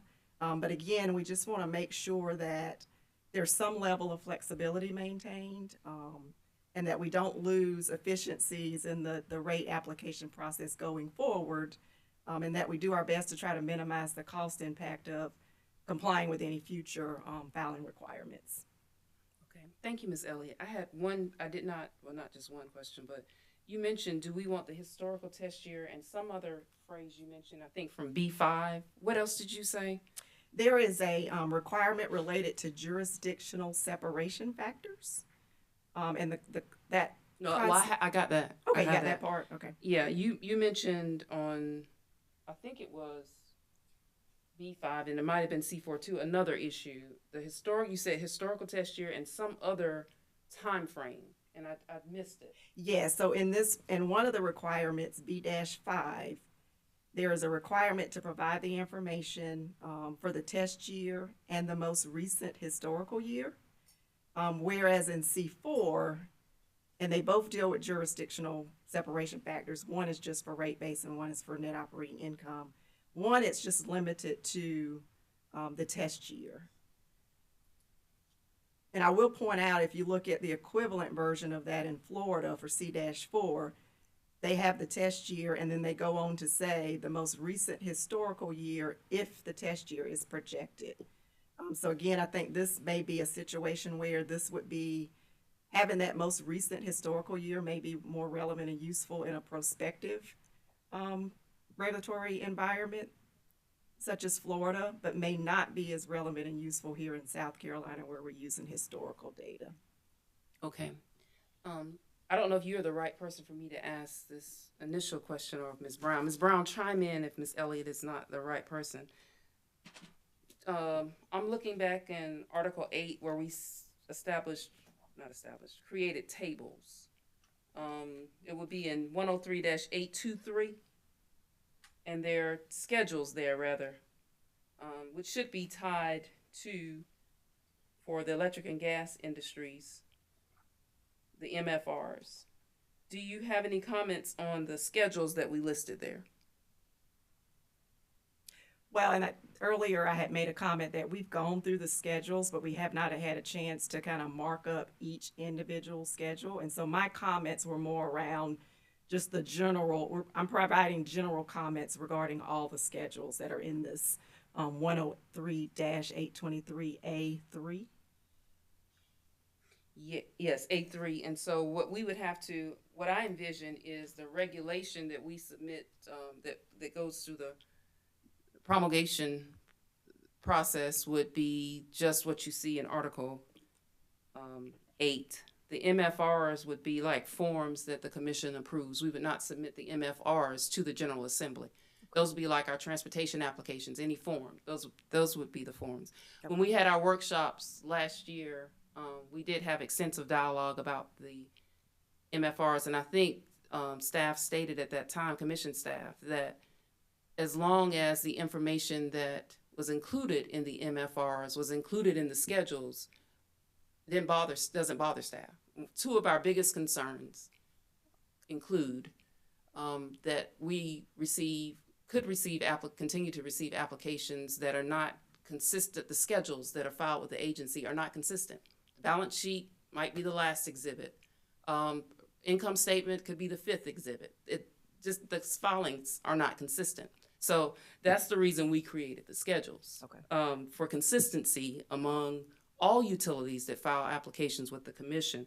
So that's what we will submit to the General Assembly for approval. The MFRs, though, would be determined by the commission, and staff's position is we're concerned about the organization of the filing. Within schedule, for example, A1, if one company decides to present the material in one form and another company presents it in another, it does not matter to staff, so long as what is in the minimum filing requirements is in the document. So, because as I said, we spend quite a bit of time now shuffling through paperwork, and I think everything should be organized when it's filed, and that everybody should file it the same way. The form that it's filed in, or how you file it, if you have include some information first or last, I don't think it bothers staff. Am I right, John? That doesn't bother us. It's the making sure the substance is there and that the schedules are in the order in the regulation.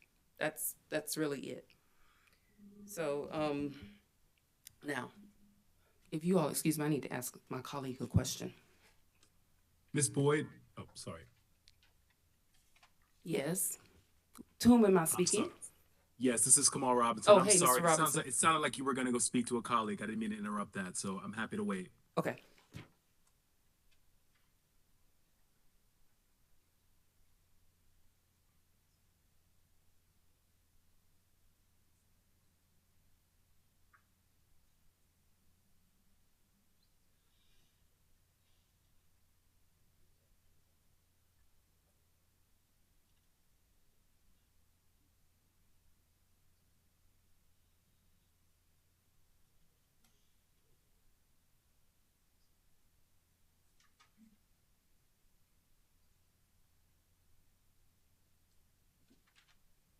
Okay, Ms. Elliott, just because I know that you mentioned that you want an opportunity to do a more in-depth dive into the MFRs.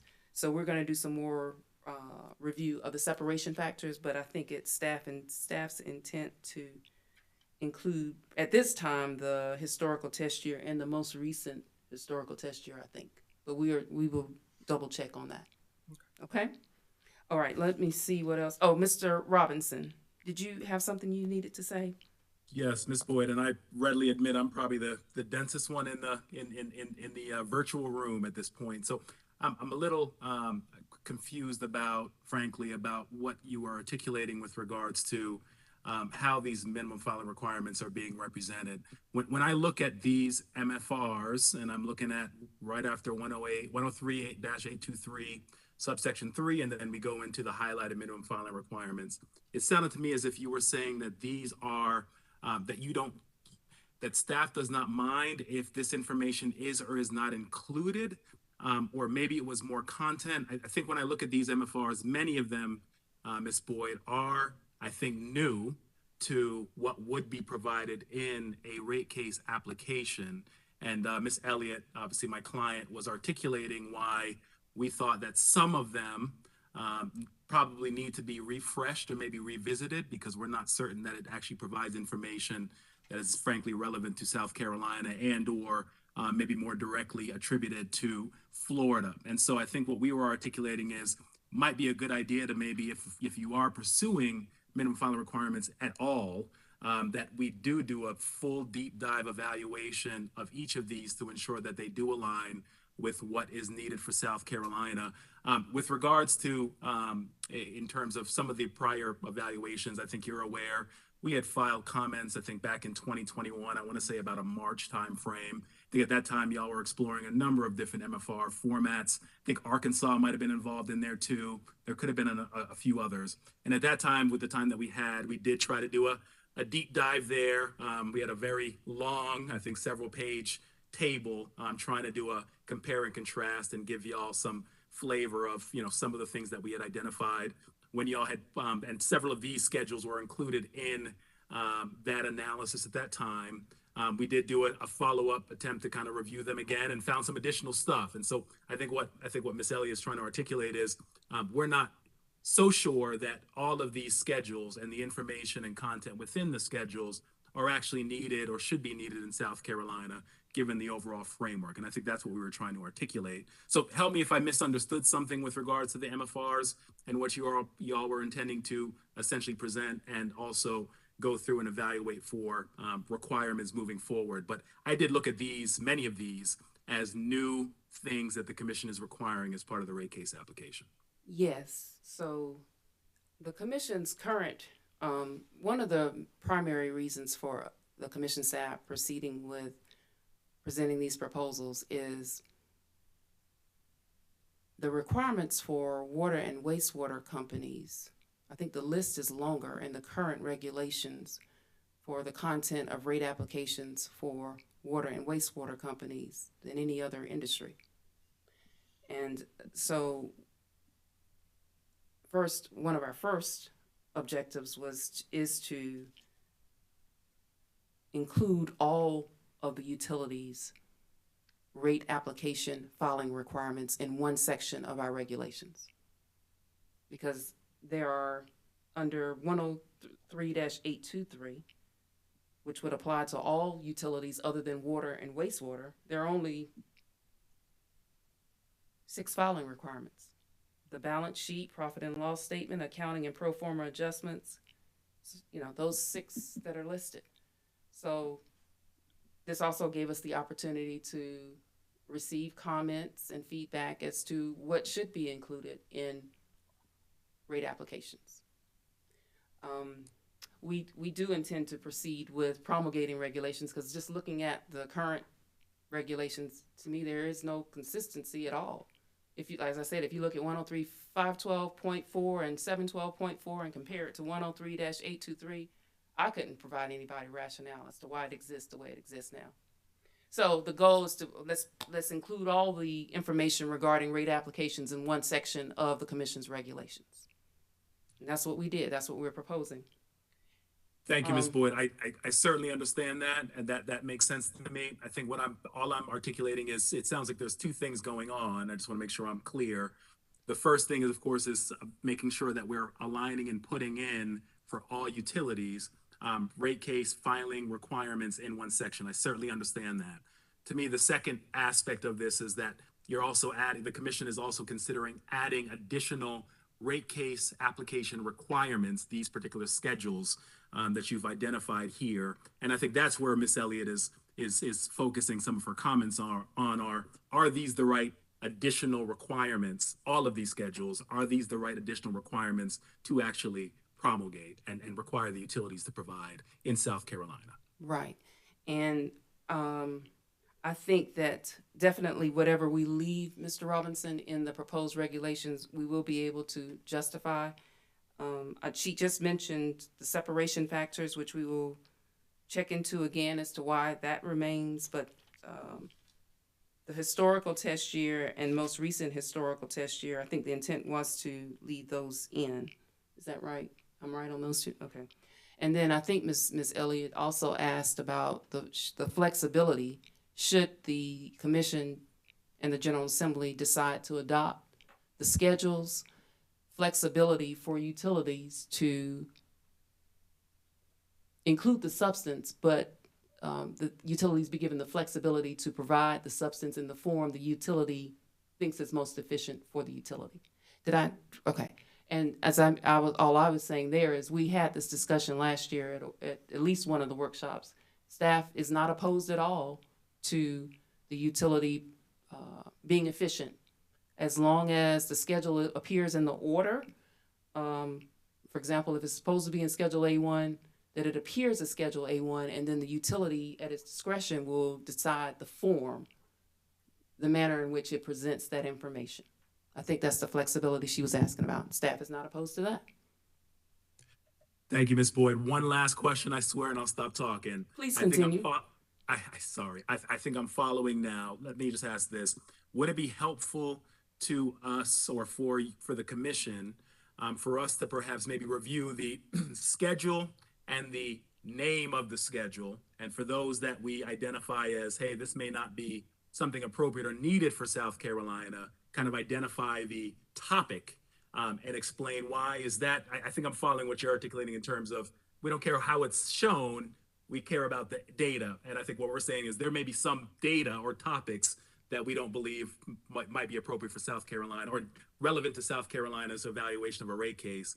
And so in comments, should we take that approach and maybe identify those particular schedules? Yes, that would be very helpful if you would please conduct your review that way. If you think it's not applicable to South Carolina, staff would love to hear from you. Thank you, Ms. Boyd. We'll do that. Okay. Ms. Elliott, do you have anything else? No, I do not. Thank you very much. You're welcome. Ms. Brown?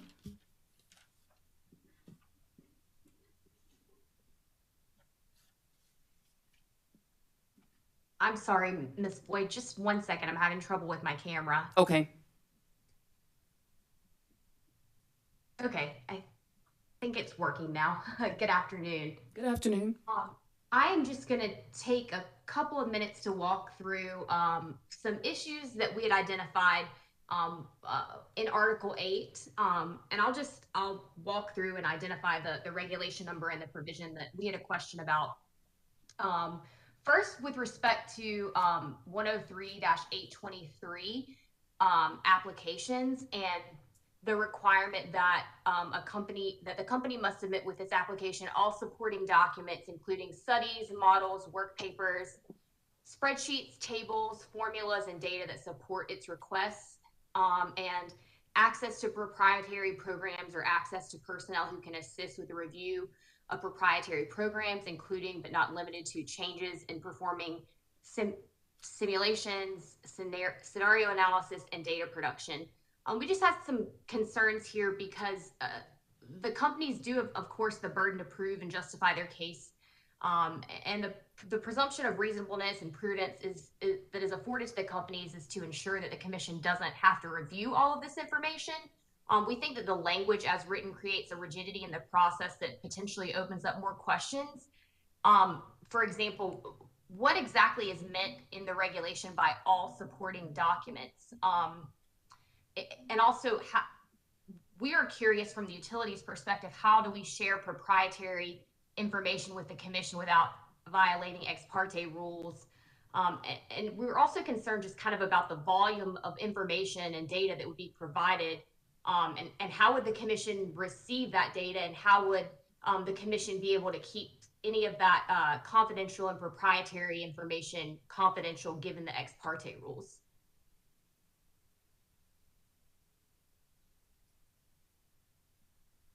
And Ms. Boyd, I'm happy to I'm happy to pause here and discuss, or I can walk through all of my comments, whatever you prefer. Well, I think what would happen for example, parties are not supposed to e-file proprietary information with the commission. That's pursuant to a commission order. So we receive that information now either via hand delivery or some other means. So proprietary information would be handled the same way. It wouldn't be submitted electronically, or not through not through the e-file system.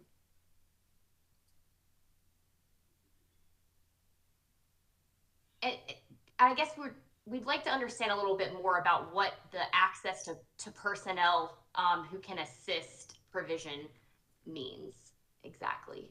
If it can't be provided electronically, then that needs to be struck.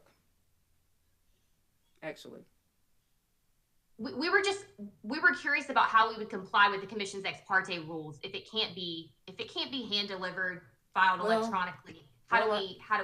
I say that, Ms. Brown, but I strike that, because if we receive, which we do, a CD and we're not able to access it, then we might need that, but we would have to come up with a procedure if that remains in the regulation as to how we would be able to access the material if we're unable to access it. But I said I'm thinking just it will be delivered in paper form, and that's not necessarily true. It could be delivered on a flash drive, CD, because we do receive information on CDs now. So now the review of, it says proprietary programs. It doesn't say discussion of the content of what's on the CD or the flash drive. But if that needs further clarification, thank you for bringing that up. But I don't want to, I was just thinking about how the information arrives at the commission, not the form that it could arrive at the commission. And it could arrive not only in paper form, just like those tools that I just mentioned to you. Right, and I understand that the commission or that commission staff will put together proposed regulations and that move forward with the rulemaking. So if further discussions are needed in the rulemaking process, we're happy to engage there. I didn't want to get us too bogged down here, but I did want to flag that as an area of concern that we identified when reviewing these proposals. Okay, so I think I answered your question.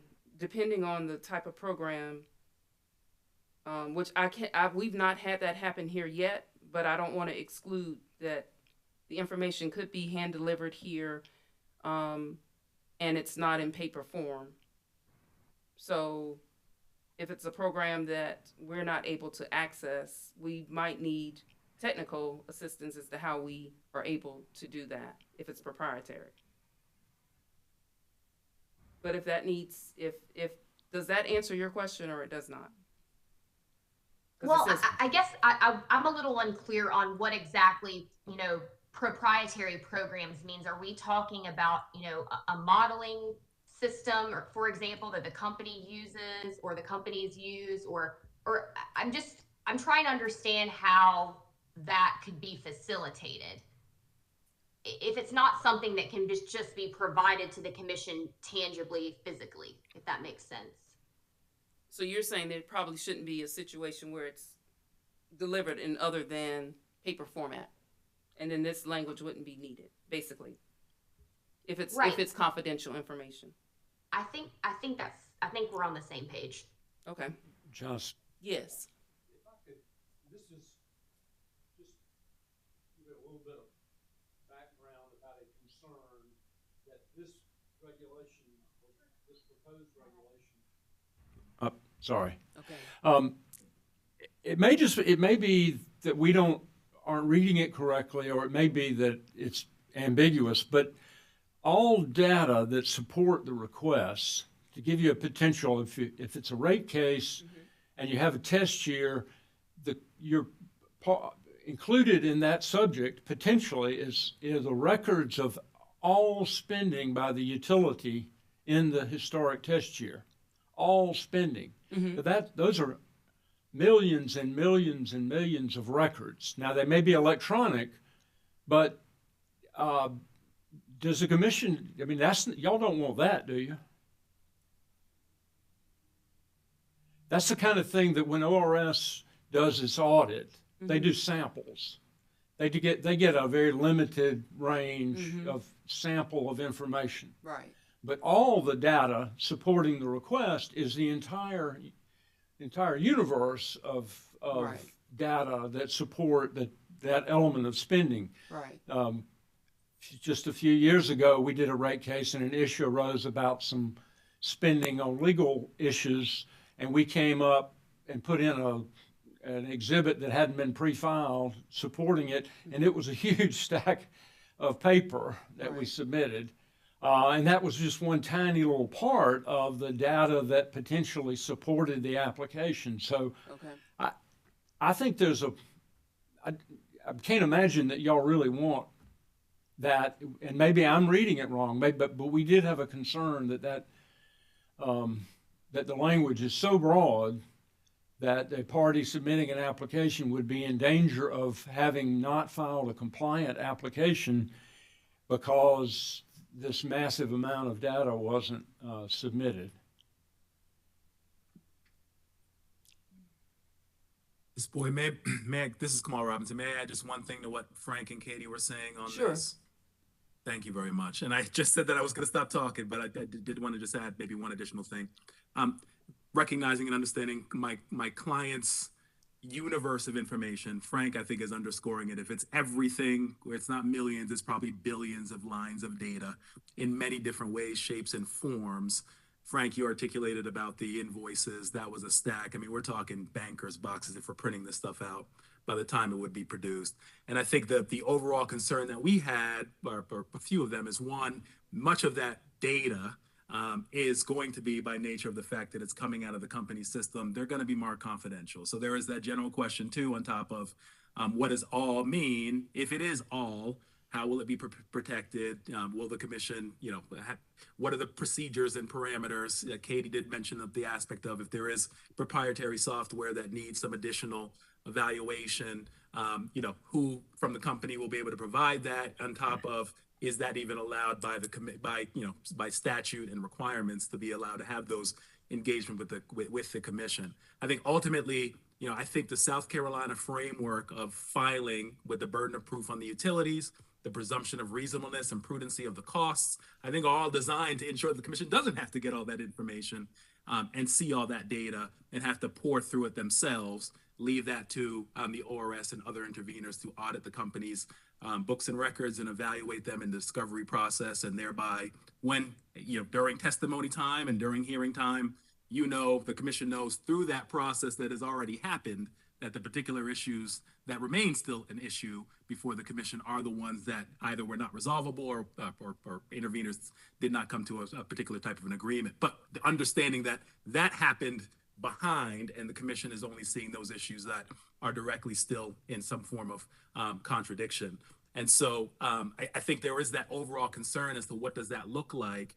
And I think the concern then, therefore, is that right now the regulations are flexible to with those burdens and those presumptions laid in, and by adding this additional level of what I'll call rigidity, it just calls into additional questions as to, well, what, Katie identified several questions hypothetically as to, what are those things that we address that would need to be addressed to make sure that we were able to have a rule that was able to be complied with, versus the current framework where there's flexibility. Parties to the proceeding have the opportunity to make that evaluation. The commission is, I think, fortunately removed from that process of evaluation and audit, and thereby the commission has much more of a targeted area of information and issues to address versus being responsible for all that data and reviewing it. So anyway, I think the viewpoint is, this is putting some rigidity, and I think that rigidity is causing additional questions to be asked, and I'm not sure if there's easy answers to several of them.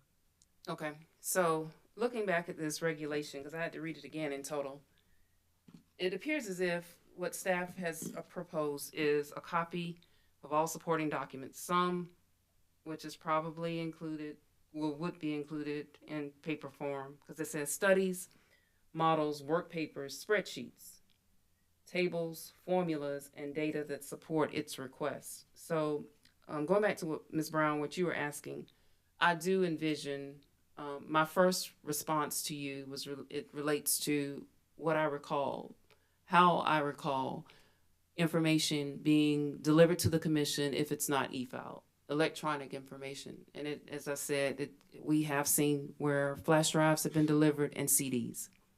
So I could easily see if this proposed regulation remains in the form it's currently in, that some of the formulas and datas would have to definitely be, if the regulation remains as written, would have to be filed with the commission in some type of electronic format.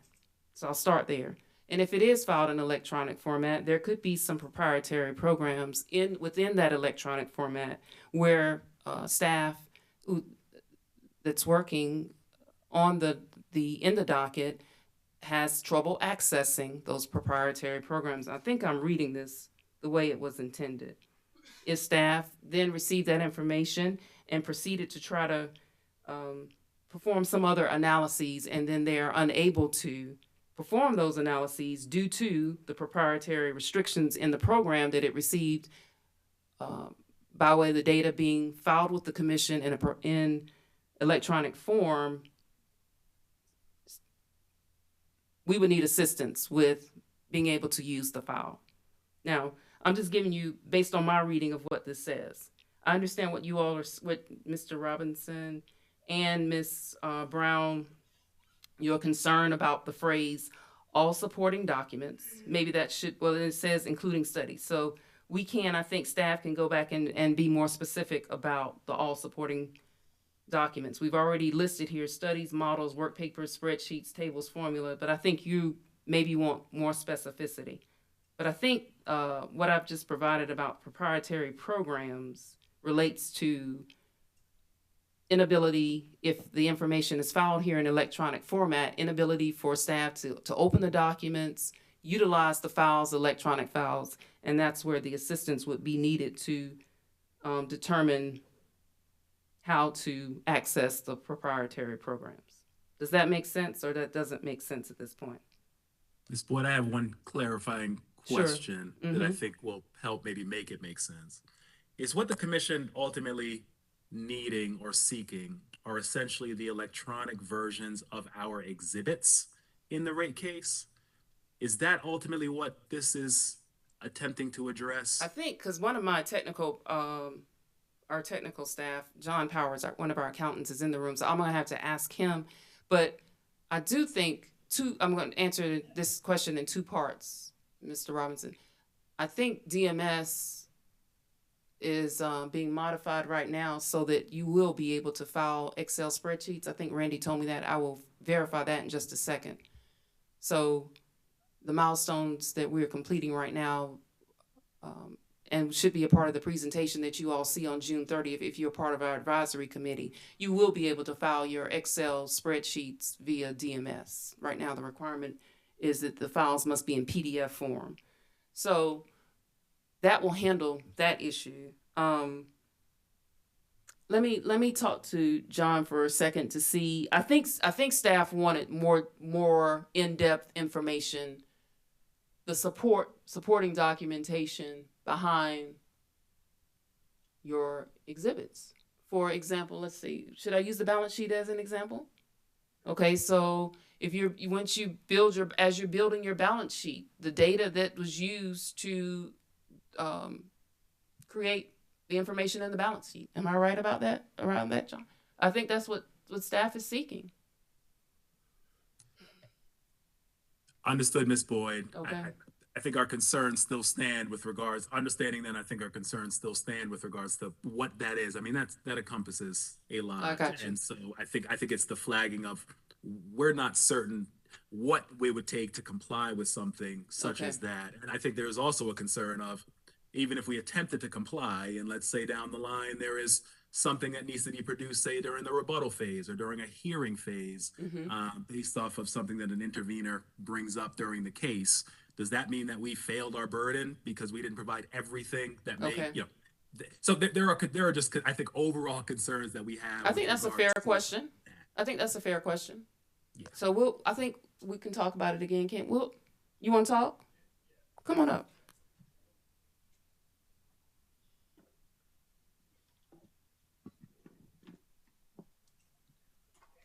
Hey, Mr. Robinson, this is John Powers. I'm an accounting advisor here at the commission. Hello, sir. Yeah, I think what staff is looking for is just more work papers that are that support the underlying exhibits within the rate case application. You know, instead of just getting the income statement, balance sheet, you know, other exhibits within the minimum filing requirements, we're looking for the work papers that go into producing those exhibits. We're not talking about, you know, the general ledger and all the transactions that go into, you know, forming the application. Thank you, sir. I understand what the commission is looking for. As I said, I do still think I do think we still have some concerns with that. Well, I think there's some concerns with regards to the current language. Maybe if, as you indicated, maybe if there's more specificity around it, there may be a reduced level of discomfort. But I think as it currently still stands with that language, I think that's what's driving most of our concern. Understanding the commission is looking for additional supporting information, we don't have an issue with that. But I think in terms of how the proposed regulation would be drafted, I think concerns us and how it would be applied. I think that's fair. Thank you. Ms. Brown?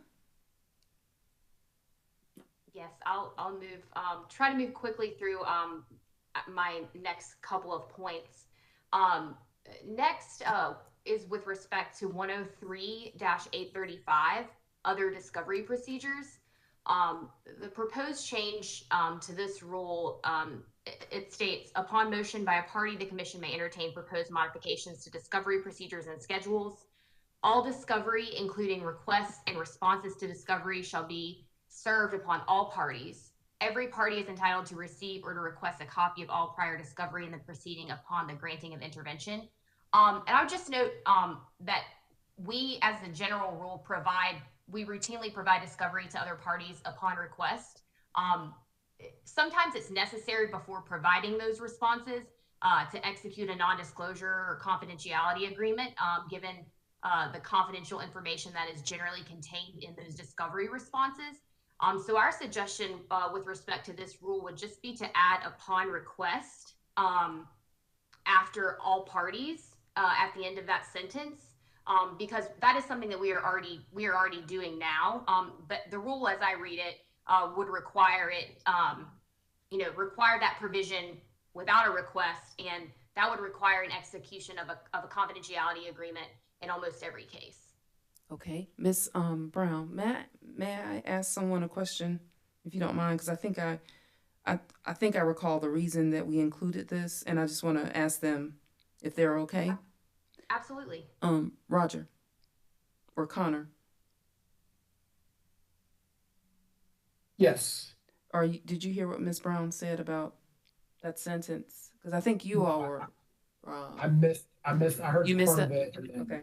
So we're in 103-835, the second paragraph. And the first sentence reads, all discovery, including requests and responses to discovery, shall be served upon all parties. And Ms. Brown just made a recommendation to add the words upon request at the end of that sentence. Sure. Yeah, I don't see any problem with that. Okay, I think Roger, you brought that to our attention. I don't think, Alex, you all didn't mention that, did you, in your proposal? Not that I specifically recall. Okay, I think it was just you, Roger. So if you're okay with that, thank you, Roger. Yeah, and we also certainly understand the need for confidentiality agreements at times. Ms. Boyd, I'm sorry. That was just in our experience. Most of the particularly larger utilities are utilizing share-based type websites, so it's not no additional burden to them. Which I don't know if the commission's capable or how, but back to the discussion about providing all this voluminous information to the commission. To me, it occurred to me that perhaps a share-based type site could be used for that. Again, not sure how the commission would feel about that, but just going to mention it. Yeah, we did. Oh, okay. Go ahead, Charlie. I'm sorry if I may. I just wanted to interject about this particular provision. Okay, please go ahead. If I may. I think there's a broader issue here, just a structural issue with the reg, because it begins by saying the South Carolina Rules of Civil Procedure govern all discovery matters not covered in commission regulations. Mm-hmm. The thing is that the majority of the discovery in our rate cases is conducted by the ORS, and it's not conducted under either the commission's regulations or the rules of civil procedure. It's conducted under their statutory authority to request production of documents and other papers. So there's an initial question as to whether or not this regulation even applies to discovery with ORS as opposed to discovery between other parties. Mm-hmm. The second issue is by law that those discovery responses to ORS are confidential. That's just statutory, and unless waived by the company. And therein come the confidentiality agreements, which my clients routinely enter into with other parties that are willing to. But the way this regulation's worded, even if you add the upon request and subject to confidentiality, A, it's not clear to me that it applies to ORS's discovery, and B, it's not clear to me that it's consistent with the statute. Okay, so I think what you're saying, well, I don't think that we can, this regulation, maybe we need to clarify that there's language already that governs ORS's discovery processes. I just wonder if what we're doing here is needed. Okay, well, I think, I don't think, Charlie, I thought Roger's point earlier wasn't really about ORS. I think it was, his point pertains to other parties other than ORS.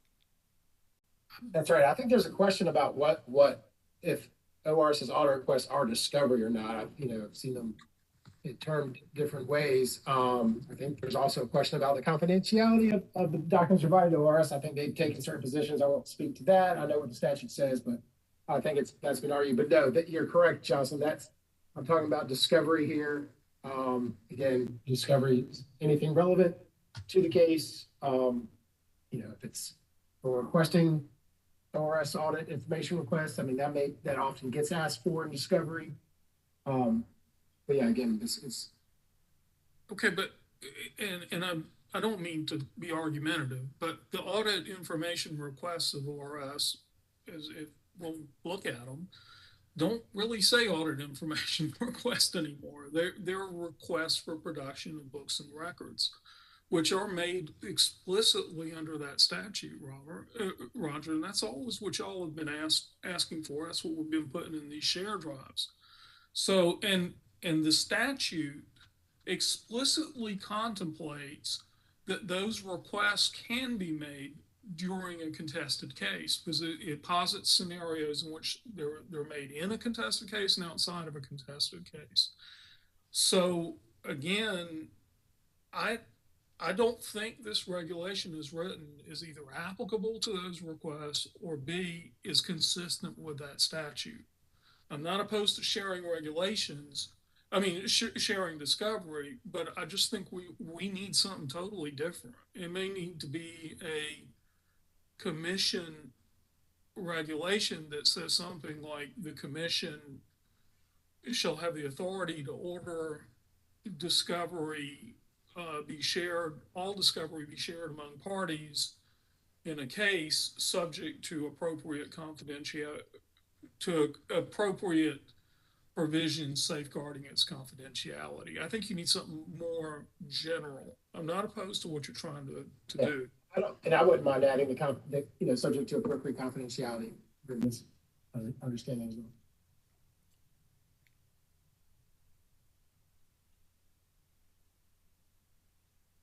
And maybe explicitly reference the statutory authority of ORS and the REC to say including, all discovery including requests for books and records. Okay, including requests for books and records, you said, Charlie?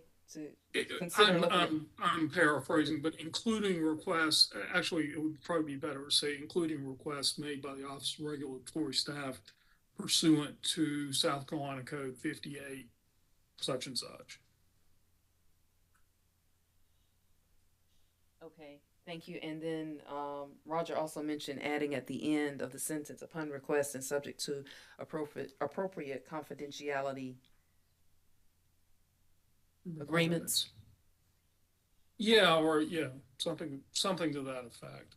We would have to wordsmith. Basically, requiring the parties to agree to confidentiality, to enter into confidentiality agreements, and if there were a dispute, I think it would be implicit that if there were a dispute about the appropriateness or the adequacy of the confidentiality agreements, the commission would resolve it.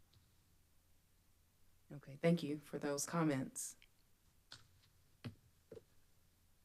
Okay, and Ms. Brown, thank you for letting me converse with Roger and Charlie about 103-835, Ms. Brown. Absolutely. We just a couple more comments on 103-845.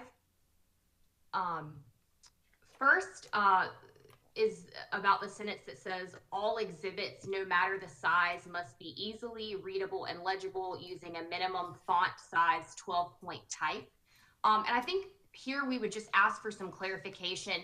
Is the commission, is this with respect to narrative exhibits or spreadsheets, for example, that might be filed as an exhibit? I mean, we're thinking of Excel files. I'm not sure that we can, or I assume it would be a lot of spreadsheets and a lot of data to make all of those 12-point font. I don't think we have any issue with providing, our, narrative exhibits, word exhibits in 12-point font, but it could be an issue with if we're filing spreadsheets with the commission. Yes, I don't know that John needs or would care if the font size in the spreadsheet is 12 point. Do you, John? Yeah, thank you. If I have the electronic copy, then I don't care what font it's in. Okay. But if it's filed in PDF, we'll get exhibits that sometimes aren't legible. Okay. Did you hear that, Ms. Brown? He said, I did. Okay. So, maybe we can amend it to say with the exception of, is it HTML spreadsheets provided in electronic format? Would that sound? With the exception of PDFs? Is that? No, with the exception of spreadsheets provided in electronic format. Right. Okay. Yes. Yeah. Did you hear the recommendation? Ms. Jocelyn, I'm sorry. Can I weigh in here? Because Sure. While we're talking about it, it kind of makes sense. And this was something I was going to say is that oftentimes exhibits are external documents, copies of things that, an ad that was in the newspaper or whatever that the witness is referring to, and it's not something that's within the control of the witness or the party filing it. Sometimes what the font size of the exhibit is. So our suggestion was going to be not to require a 12-point font for exhibits, but again, similar to what we were discussing earlier, maybe say something like they must be legible and readable. How you feel about that, John? Legible and readable and remove this. Okay. Thank you, Peg. So, Ms. Brown, did you hear the recommendation from Ms. Fox? I did, and that's actually something, another point that I had to bring up, so I'm glad that was addressed already. Yeah, just the point that sometimes those documents are coming from somewhere else, and it's not something that the utility has created. So, yeah, I agree with just legible and readable. Thank you. Let's see. The last item I wanted to mention is also in 103-845, section C, that says unless the commission shall otherwise order, an applicant or complainant who initiates a docket shall file supporting written testimony with or without exhibits concurrently with its application, tariff, petition, request, or complaint. With respect to the requirement that an applicant shall file supporting written testimony concurrently with its application, petition, or request, there are a number of proceedings that are not necessarily contested cases and don't require pre-filing testimony. Some of those include property transfer applications. Utilities are required to, electric utilities are required to seek approval to transfer, certain property when it's above a threshold amount. Securities and financing applications, proceedings where the parties agree to resolve, the issues on comments, waiver requests. Those are instances where the utility generally does not pre-file testimony, and generally pre-file direct testimony would not, in the company's view, be necessary. Okay, so maybe we can amend this one to say applications, petitions, tariffs, complaints. Well, complaints.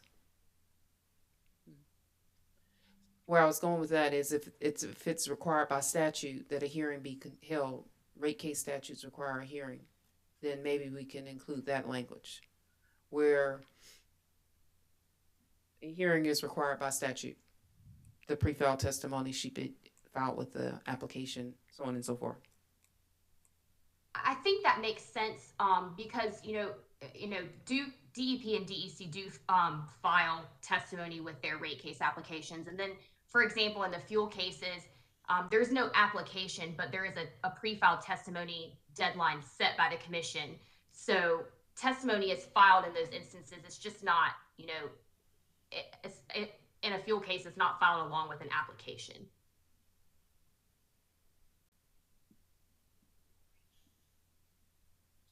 You okay with that, John? So, Ms. Brown, oh, go ahead, please. Belton? There we go. All right. Belton Ziegler with Dominion? on behalf of Dominion. I'm not with Dominion. I'm speaking on behalf of Dominion. There was a time when I was with Dominion, but that's been so. Oh, you're speaking on behalf of Belton Ziegler today? No, I'm speaking on behalf of Dominion. Oh, Dominion, okay. Dominion has found Okay. that the pressure of putting together a rate case is very intensive, particularly for a utility that tries to operate efficiently. And we'll talk about efficiencies later. Okay. And that it would be very helpful if that regulation said that she'll be filed within 2 weeks of the filing of the application. Because that gives the leadership team, the regulatory department, time to finish all their work, which is often very pressured, to get the application in. And then they can spend some time polishing up the testimony, being sure it conforms with all the little tweaks and nuances that come out as you finalize those applications. So a 2-week grace period there would be very helpful for utility efficiency. Okay, and I don't see that as a problem. Do you, John?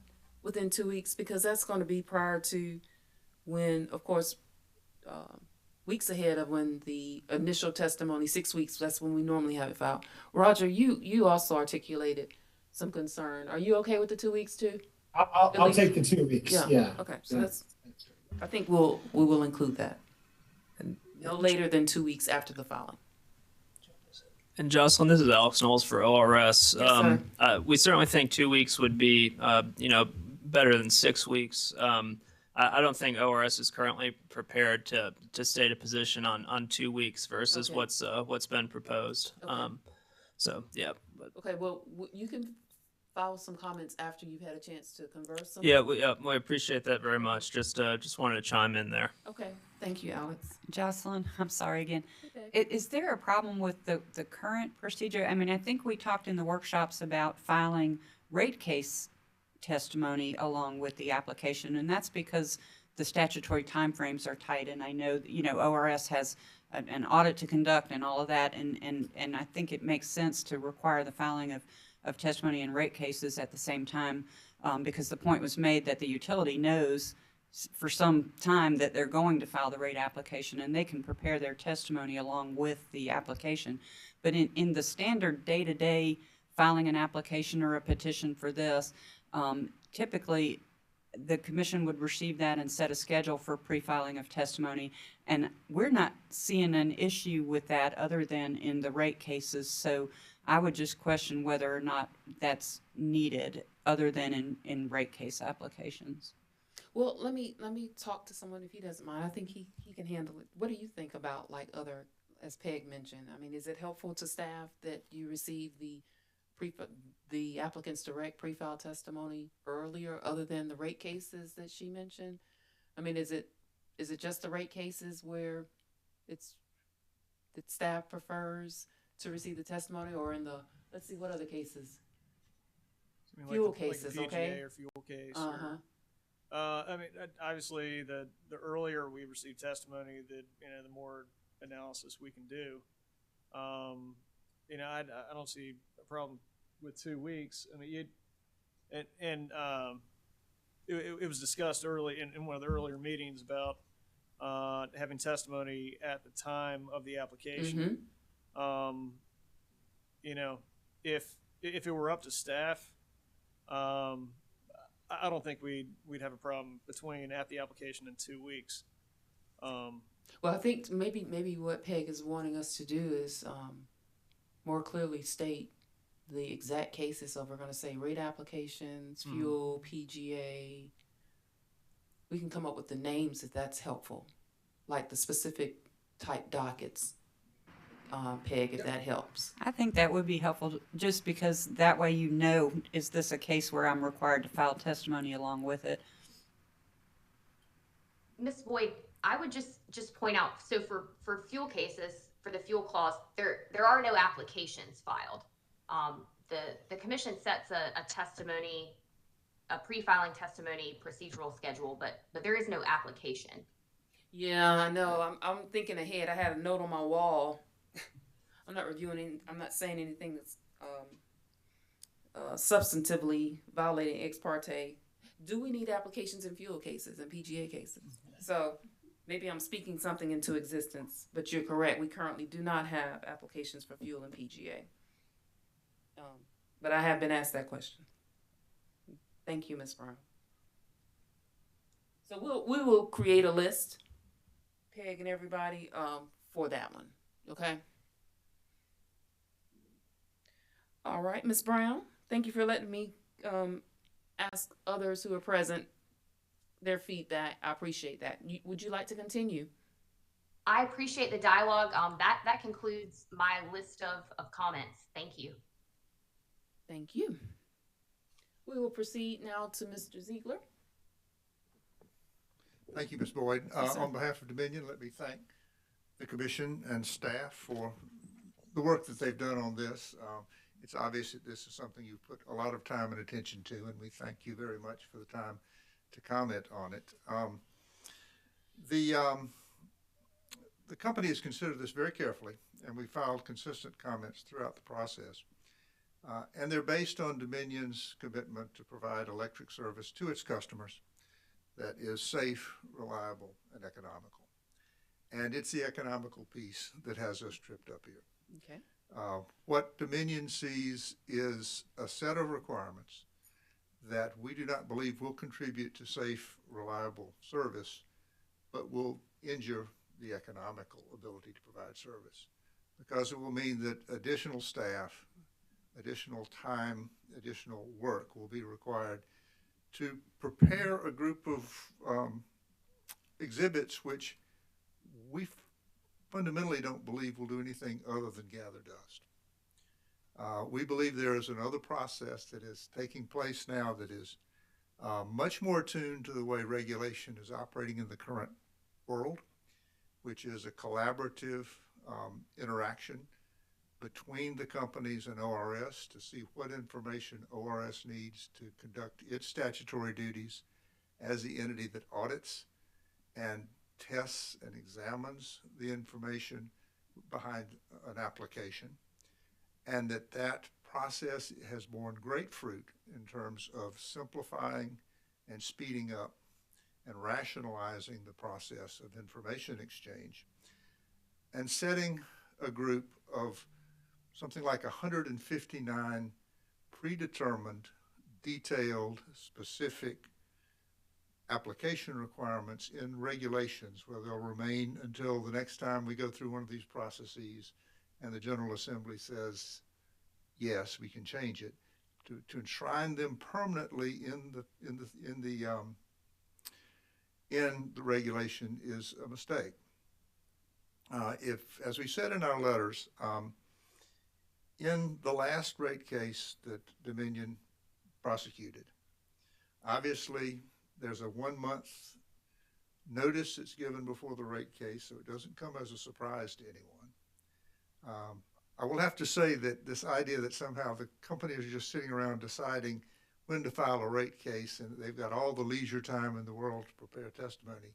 If you've ever been involved in filing a rate case for a utility, you'll know that that's as far from the truth as you can imagine. These are very rushed, very complicated, very difficult processes, and there's not flexibility to do any work with the staff that they currently have beyond what's being done. And so if you layer this on, there will be more people in the rate department. There'll be more people in the accounting department. Those people will be on staff 12 months of the year. There's just no way you can bring people in from the casual work pool to handle these things. There have to be people who know the companies finances, they know the company's accounting systems, they know the regulatory requirements. And so you'll be adding staff on that's not necessary if we continue as we currently are. But we've tried to find a way to quantify this. Mm-hmm. And so we looked at the amount of time that was allocated, that was billed to the last rate case by the people who put together the rate case application and supporting data. This is not people who were doing any of the ancillary things. This had none of the legal department. It had none of the customer relations people or the investor relations people. It was purely the folks working on the application. And that turned out to be 5,700 hours with a value of approximately $446,000. That is with the existing regulations. Those regulations resulted in 75 pages of financial exhibits. The rest of the application were just the existing tariffs and the revised tariff sheets. The model that you've used, I think, for these new regulations, these new MFRs, is the Florida model. And in the last Duke, Florida case that we saw, it was over 3,000 pages of documents. So something like an order of 10 magnitude of change, an order of magnitude change, 10 times change in the cost and expense to produce this thing. And in looking at the MFRs themselves, we have some serious concerns. Sitting here today, particularly listening to Ms. Nixon's comments, the penny dropped, as my friends say. And I realize the complexity of what they do in Florida has to do with the fact that it is a projected test year. Mm-hmm. And my experience with those has been at FERC. And in a FERC rate case, you have your historic test year, your base test year, which you see the base word in here a lot, base year. And then you have to do a bridge to a prospective test year where you say, a year from now, given what we know about increases and changes in rates, this is what we think the rate should be. So you're avoiding regulatory lag, which is an issue here because we're always setting rates in South Carolina based on data that is aging as the case progresses. Mm-hmm. In FERC, you look out so that the rates are dealing with data that has been forecasted for when the rates go into effect. But in doing that, you have to create a bridge from the historic year to the new year. Mm-hmm. And that bridge, you have to take each item of cost forward and show that the way you have changed it is logical. And I think that explains a lot of the sheer volume of the material they require in Florida, because that is the bridge between the historic period and the test period. I will comment on the idea that was discussed about saying, okay, let's do the test period and let's do the last year and have a view of those. But often the test period is the last year, or if you have a test period that starts, say, at the as of March 30th or as of June 30th, you'll end up with two overlapping years, and you'll be comparing things that just don't compare. So you'll have a mess on your hands if you try to say last completed year before the test year versus the test year. I don't think that technically works. But I believe part of the problem here is that set of Florida documents really doesn't correspond with how a historical test year analysis is done. And it goes back to, I think, the logic of the historical test year, which is we don't fight about what the actual historical data was unless there's some mistake in it, unless somehow that historical data is off because of some strange jump in cases that have been settled in for personal injury or some other anomaly. We take that as a given, and we look at pro forma adjustments, and we look at anything that is auditable problems, an expense that should be ascribed to another activity that is ascribed to a regulated activity, that sort of thing. And that's what ORS does in great detail. But we are in a situation where the commission sits as the regulatory decision maker, subject to judicial ethics. The commission does not engage in discovery. The commission does not engage in creating its own evidence. The evidence is presented by ORS and the parties, but by the company first, ORS and the parties to the extent they challenge any of the historical data that the company has presented. And then that's subject to cross-examination, it's subject to pre-file testimony, and the commission makes a decision, and the commission's advisors play the role of advising the commission as to what is the technical backstory, if you will, behind these disputes that are raised by third parties. I think there's a danger in using these regulations as a substitute for discovery by the parties, because that locks you into discovery which is not meaningful. And there's a danger in using these application regulations as a way for the commission to try to do the job of ORS, because I don't believe that's what the commission's called to do in this context. If that's the case, we have, as a company, Dominion would have an issue, which is there would be analysis and conclusions and factual information that's being generated by the commission staff and going to the commission without the ability for the utility or any other party to know what that is, or to challenge it or to subject it to cross-examination. And so we see in this two overlapping errors as we would see them. One is the error of trying to do discovery through the application, and the other is trying to use this process to have the commission staff become ORS and begin making decisions that are done outside of this room and the testimony and the evidence that's presented here. All the information that would be presented in these MFRs is not legal evidence. It's not data that can be used in a proceeding. It can't be cited in an order unless it has been presented by a witness for one party or the other, and then subject to cross-examination by the other parties. So that's our primary consideration, our primary concern with this. Can I ask you something? Certainly. Okay. Have you reviewed the schedules that we have to determine what, in your professional judgment, should or should not be included? The short answer to that is no. I have looked at them. There are a number of things I've noticed that I would not put in there. Okay.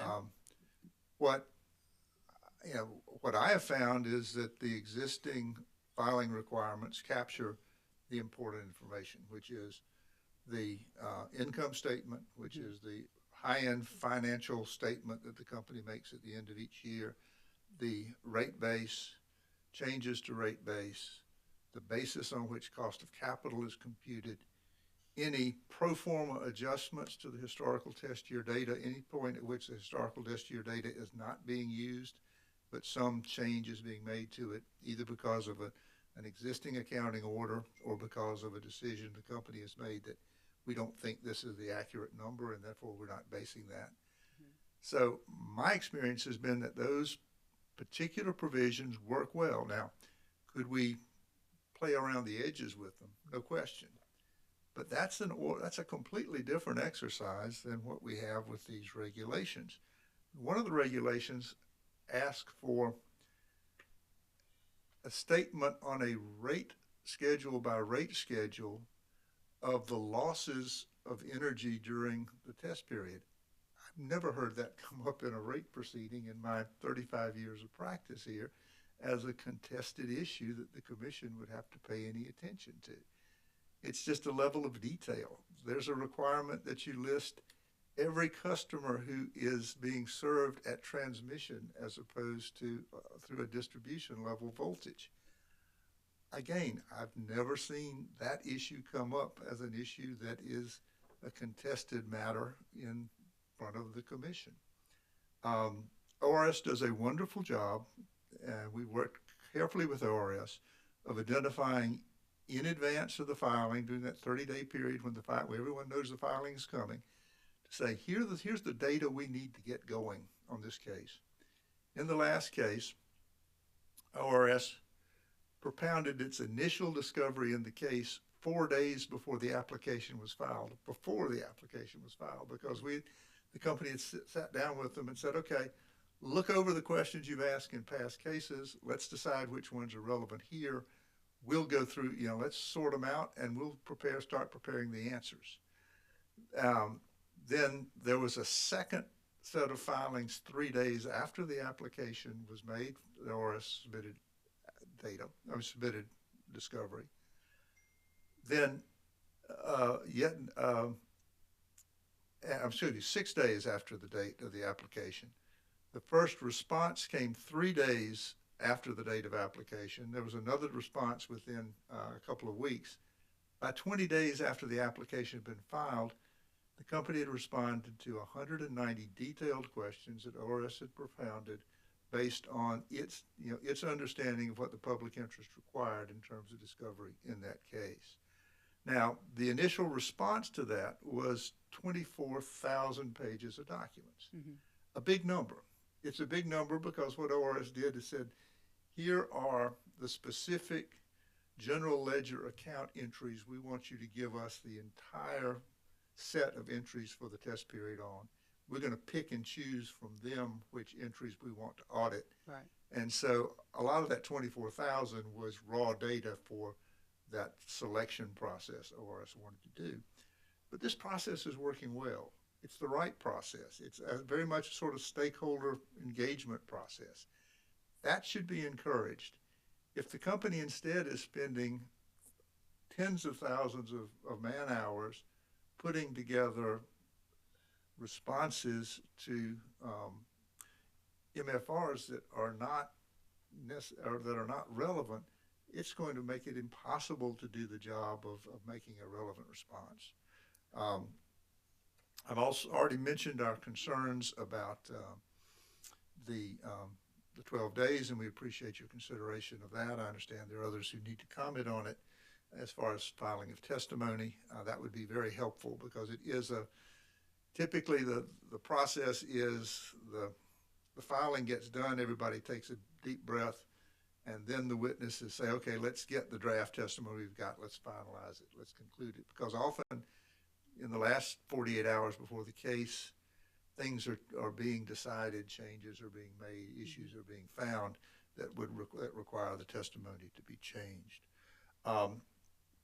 I'd also note that the idea that testimony is required in each case, I think that is not correct. We should not have to do that. And if you take this level of MFRs and then have an open-ended requirement for all work papers and all supporting documents, not only are you going to create a massive workload for complying with it, but you're going to create the gotcha situation that was alluded to earlier, that if there's something that someone if something comes up and you need to put some data in rebuttal testimony or even in the pre-file testimony that wasn't in that initial filing, people are going to be saying, no, you can't do that. You didn't meet your filing requirements, dismiss the application. That sort of gotcha moment is something that will not help regulation if we create that as a possibility. You mean the initial direct testimony of the company? Sure. That being filed earlier than being required to be filed with the application. I was actually speaking of something else, which is the idea that all supporting documentation has to be filed with the application. Okay. So let's say you get into discovery and you realize that one of the parties wants to take issue with the fact that you took a transformer out of service. Mm-hmm.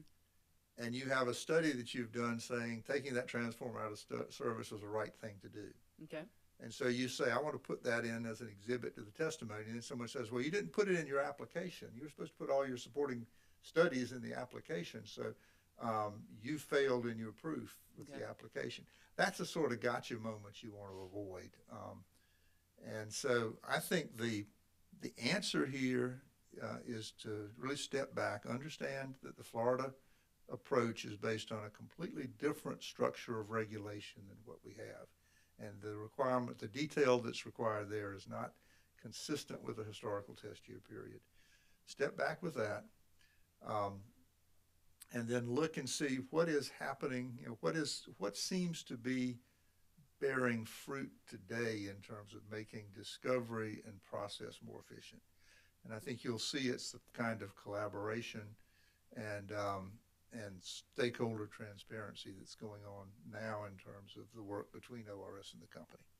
Belton, may I, if I may call you Belton? You absolutely may. So I wanted to just talk to you. I understand there's several schedules here that are not currently included in the commission's regulations. But if we look at, and I'm not asking you to commit to anything, but Sure. if let's just take the surface level issues, which the companies provide under the current requirements. For example, under rate base. I know I've seen the rate base, the balance, and then the adjustments, and then after adjustments. So if basically in my mind, a topic like that, rate base, the utility already provides a number or numbers, adjusted numbers in the application. So you think that a schedule providing more detail about the adjusted rate base would be cumbersome? Well, that's a very good example, actually, because we dug into that. And one of the hard parts of putting together a rate case is saying, okay, the rate base changed since the last test period by X $100 million. Well, when we looked into that, there were tens of thousands of individual changes that added up to that. Okay. Because every time you take an old pole out of service and put in a new pole, you've changed rate base. Okay. So that's a supporting document. Okay. And if you pull the property records to say, how did the rate base change? You're talking about a scroll that starts at that wall and goes to the other wall maybe several times. All right, that's fair. That's fair. That's fair. So what do? Well, ORS audits it and they look at it, and if they find something that looks curious, they may say, we want to take every rate base change that's over X $1 million and look at it, and we want to sample every one that's less than $5,000, and they audit those. Okay. And they come in and say that's okay, but you can't really capture that in an exhibit and put it in. So that's the concern. I'm gonna continue if Belton will continue with me. So Sure. It looks like we would need to kind of state the constraints of what we're looking for, maybe in this schedule. Maybe it doesn't exactly fit the one we have. We don't know yet. Yeah, I mean the existing schedule is a good starting point, and you can see. Yes, it is. But what I'm saying is, though, I do think where I think I'm going, because I understand what you're saying, but I do think, John, tell me if I'm wrong, that staff wants a little bit more in-depth information regarding, let's say it is the balance sheet. And maybe it's not the scroll that goes from one end of this room to the other. Right. But a little bit more information, I think, is what they're seeking. Even, Belton, based on the current regulation. Okay, so let's take another one. I don't think your client would have already prepared its balance sheet from the prior year. So that's under Schedule B3. That's probably not cumbersome. Oh yeah, that's right. I mean, that the would balance be sheets okay. and I think the balance sheets are filed as part of the surveillance reports. I'm not sure about that. Okay. So every quarter, you get an updated balance sheet. So Okay. you've got balance sheets going back, as far as the record keeping goes, as far as that on a quarterly basis. Okay, so I think what you're talking about, the detail of changes in the rate base, just when you're talking about the scroll, that could be the length of this. Okay, all right. Let me move off the rate base. Let's go to something else that you all currently file. Adjusted jurisdictional net operating income. That's the income statement, and that too is filed every time, and it's filed on a quarterly basis with the surveillance reports. So you would have a comprehensive history of that available. Okay, net operating income adjustments, those Are those, I don't think those are currently provided in. Those are pro formas, correct? Those are the pro forma? The Okay, pro then those formas are in there. are included, there's an update on each of those every quarter. Well, and I think they would also be in your application. Correct. Okay. And what you would have too is that there would be pro formas that maybe had not existed, that are being asked for the first time in the rate case. Okay. So some of those pro formas, if there's an existing accounting order, that would be what you'd have a historical record for. Okay. But if you were taking, for example, if you were taking an accumulated balance and pro forming it into rates through amortization, then you would have a new entry in that category for that item. And it would be, typically what we've done is explained anything like that in the application. And so the applications themselves are a 40 or 50 page narrative that tries to explain each of the material changes and tries to very much, I think the way the commission would like it, tries to get a picture of what is driving this rate case and where are the changes in investment or revenue or whatnot that are causing the request. But go ahead. Detail of changes, Schedule C7, detail of changes in expenses. Yes, I'm trying to think what that is. That would be looking at the income statement or the, which would also, I believe, have the expenses in it, if I'm thinking correctly. And you could, I mean, there's... Right now, it just includes like adjustments, right? Not necessarily the reason that this line was this. Well, that's the adjustments to revenue, but you'd be talking there about simply taking the income statement from this year compared to last year, compared to the prior year. That's available, but I'm not sure. I'm trying to think on what basis it's being put forward to the applications today. But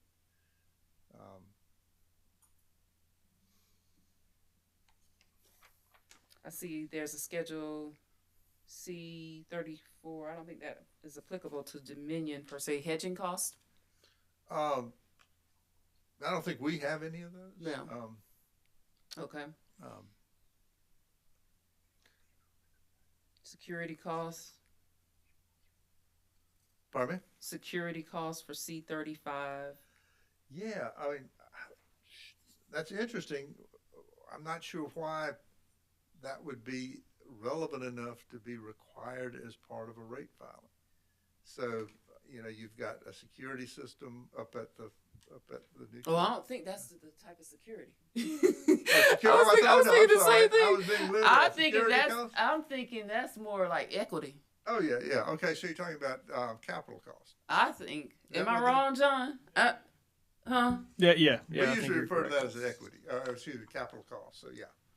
And so we have another. I know in here there's something on. I thought there was a cost of capital. That's separate. Yeah. So that can't be like physical security. No, I'm sorry. That's why we refer to it as cost. I was thinking cost of capital as being that category. Okay. Security, I was thinking you meant the guys who make sure nobody steals the stuff. Right. You need them. You need those. Quarters. You need those individuals. Ms. Boyd, can I make a comment? I think that does mean physical security, because if you look at that requirement, it actually speaks to like security costs post 9/11. So I think it does mean physical security. Yes, I'm looking for the number. Or that's at least how I interpreted when I read it. Yeah, security expenses and security plant balance. Well, security plant balance by primary account to the base rates. It could mean that. Built in. Well, security capital investment. I mean, here's what's happening there too. I remember now looking at this a while back. I think there's a special statutory provision in Florida for post 9/11 additional security costs and how they get passed through. And I think this is saying they're being passed through the fuel clauses and the capacity clauses. So that's a case of a filing that just doesn't make sense in our context, because we don't have a statute that lets you recover security costs through the fuel clause. No, you can't. We'll look at that one again too. I don't know if that needs to. Right. And the point is, anything that we saw, I mean, and and this is something that the company takes very seriously, is when we put together a rate case application, we say, okay, how do we transparently explain what's changed about our finances that requires this? And so you'll see in those applications specific indications of this expense went up by this, personnel expense went down by that, capital investment went up by this amount, this part of the capital investment was transmission related to X, Y, and Z. And so we do the hard work of trying to not quantify, but to try, quantify may be the right word, but to try to present what the material drivers are. And there's just not an easy way to do that through a set of spreadsheets, because sometimes a particular group of costs will be very material, and sometimes it will be completely static and it won't have any impact on the rate case. Well, I think what I think I would like for you to consider, Belton, is like the schedules here that maybe can be tied to the current requirements, but they're just a different level of detail. Well, I guess the question I would come back to is, what problem are we solving for? I personally don't think discovery is an issue, in the sense that I know that at least Dominion, and I think the other company, I know Duke is the same way, doing all it can to anticipate the discovery needs and answer them as quickly as possible, and do it in a very collaborative way. Okay. So then the question becomes, well, what else? What's the other possibility? And it's for the commission staff to end up playing a role in doing its own analysis and whatnot. And that's going to depend a great deal on what issues there are and what issues arise. Now, there are, I think, ways other than the application to deal with that. Okay, tell me how. Well, the only thing I'm aware of is that often in some jurisdictions, at least in North Carolina, I've seen where North Carolina Commission will say, when you come to the hearing, we want you to be prepared to answer these questions.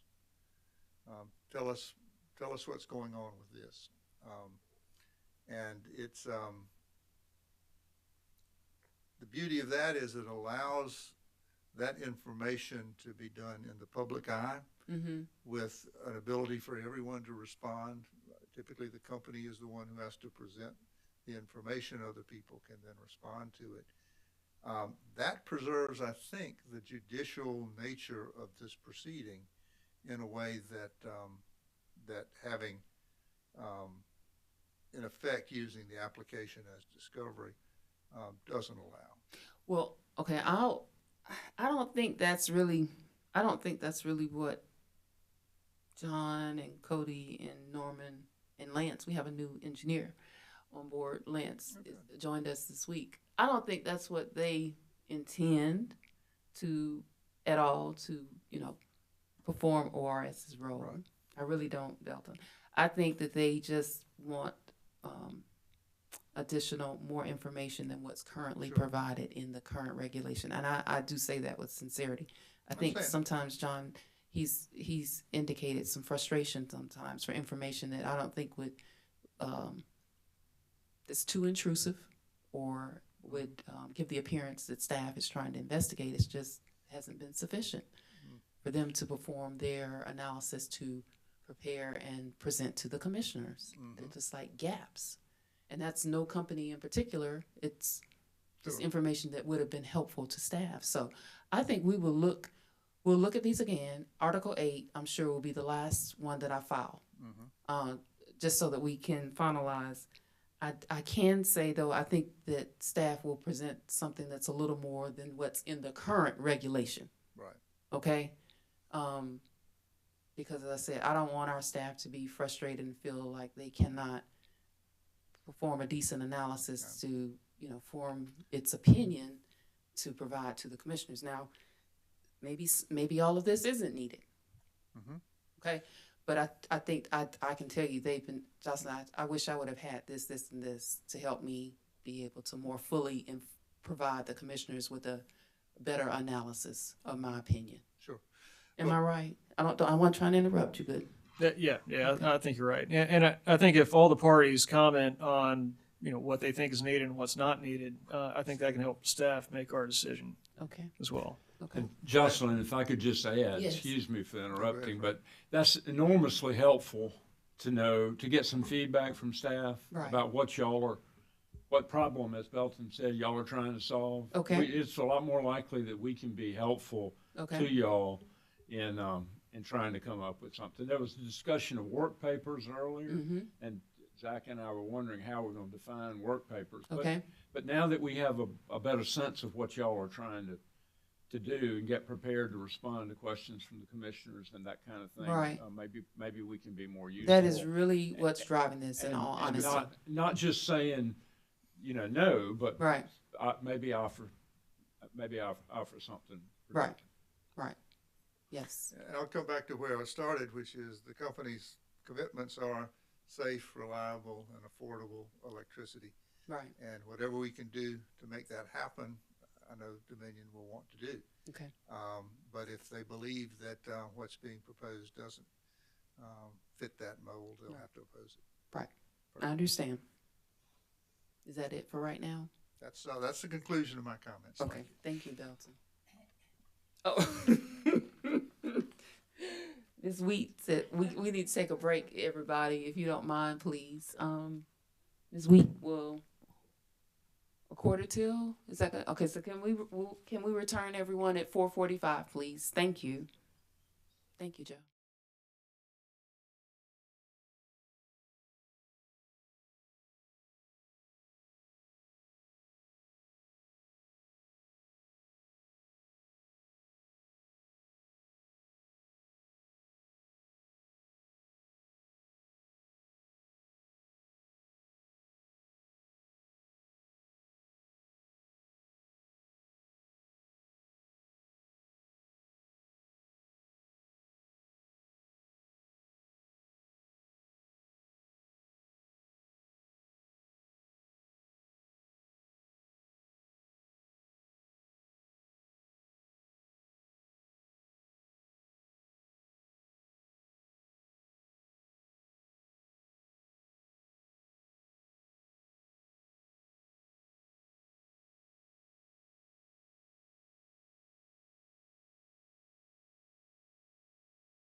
Hello, everyone. We're returning and continuing rather with our workshop this afternoon. Charlie Taraney, I think you're next.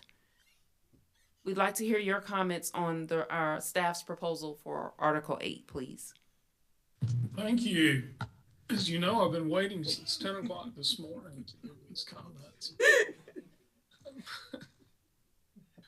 I would like to, I understand, I share, I think I understand Mr. Powers' concern, because I remember my days at the commission when Tom Ellison would come in and say, you know, there's this issue or this question here, and we can't really understand the application. We can't really flesh it out because we don't have the underlying information, or we can't discern it from the application. And in those cases, it wasn't so much a question of investigating an issue or you know, the commission proposing its own adjustments or something like that. It's just understanding the application. But I think the problem with maybe beginning with the Florida application requirements, and I recognize what you propose for water and wastewater is a little bit different, but conceptually, I think we may have the same root cause. Is in Florida structured differently. It's like a pre-2004 Public Service Commission, in which their Office of the General Counsel is responsible, and I'm quoting from their website, for conducting discovery, presenting staff positions and testimony, and cross-examining other parties' witnesses, and then proposing staff recommendations to the commission in rate cases.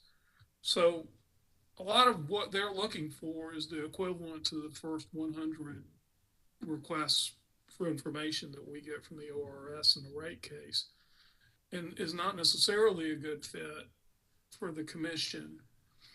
And while I understand the aim of what Mr. Powers is getting at, my only problem with it is when he says, for instance, we would like the underlying information behind a schedule.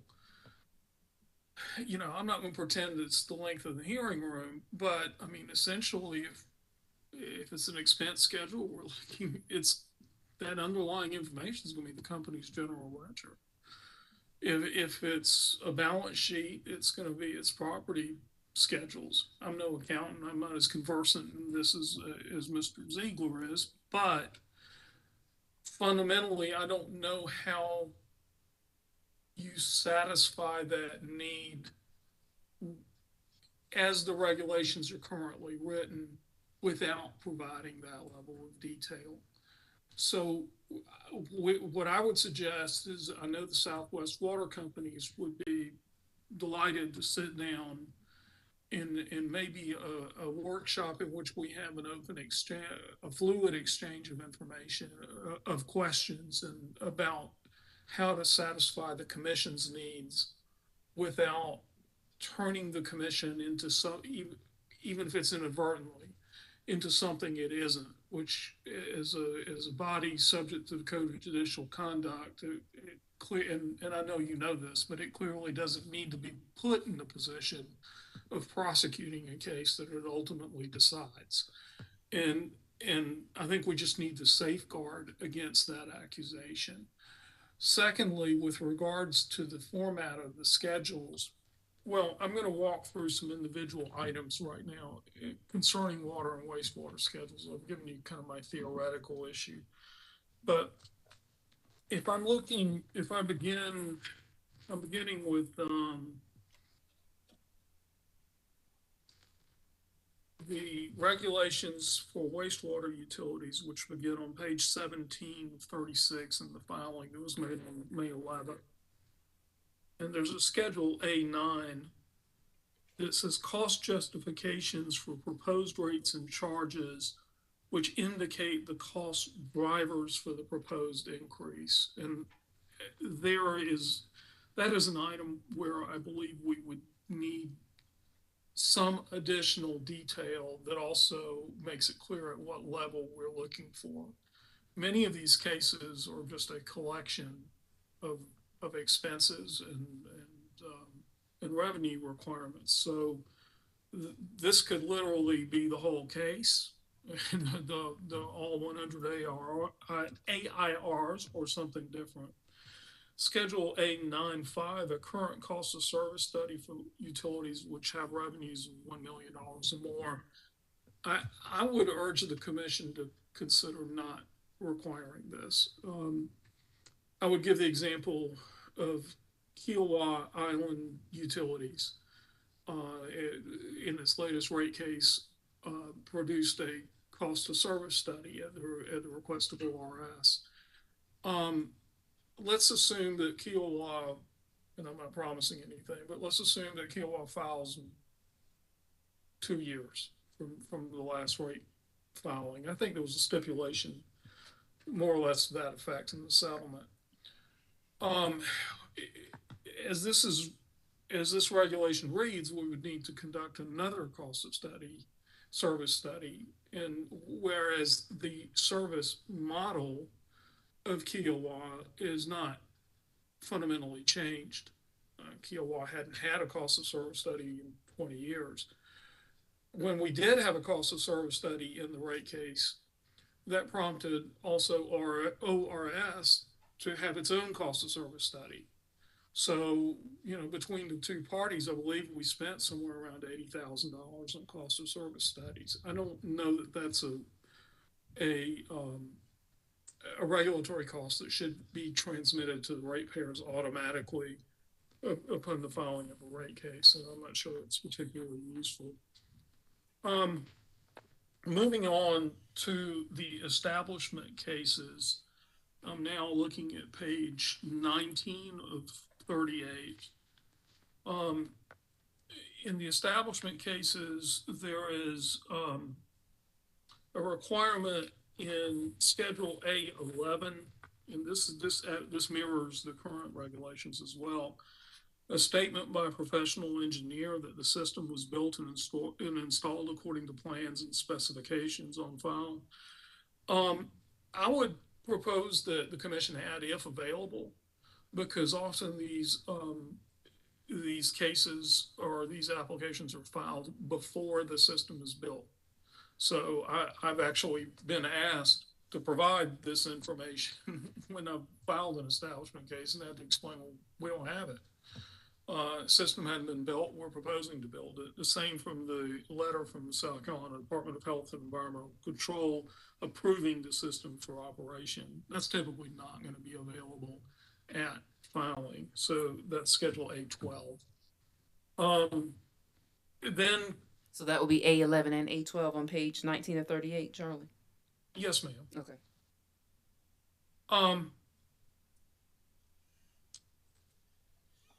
If we then go to 3.6, I hate to revisit this, but I share many of the concerns that have been expressed by other parties before the commission.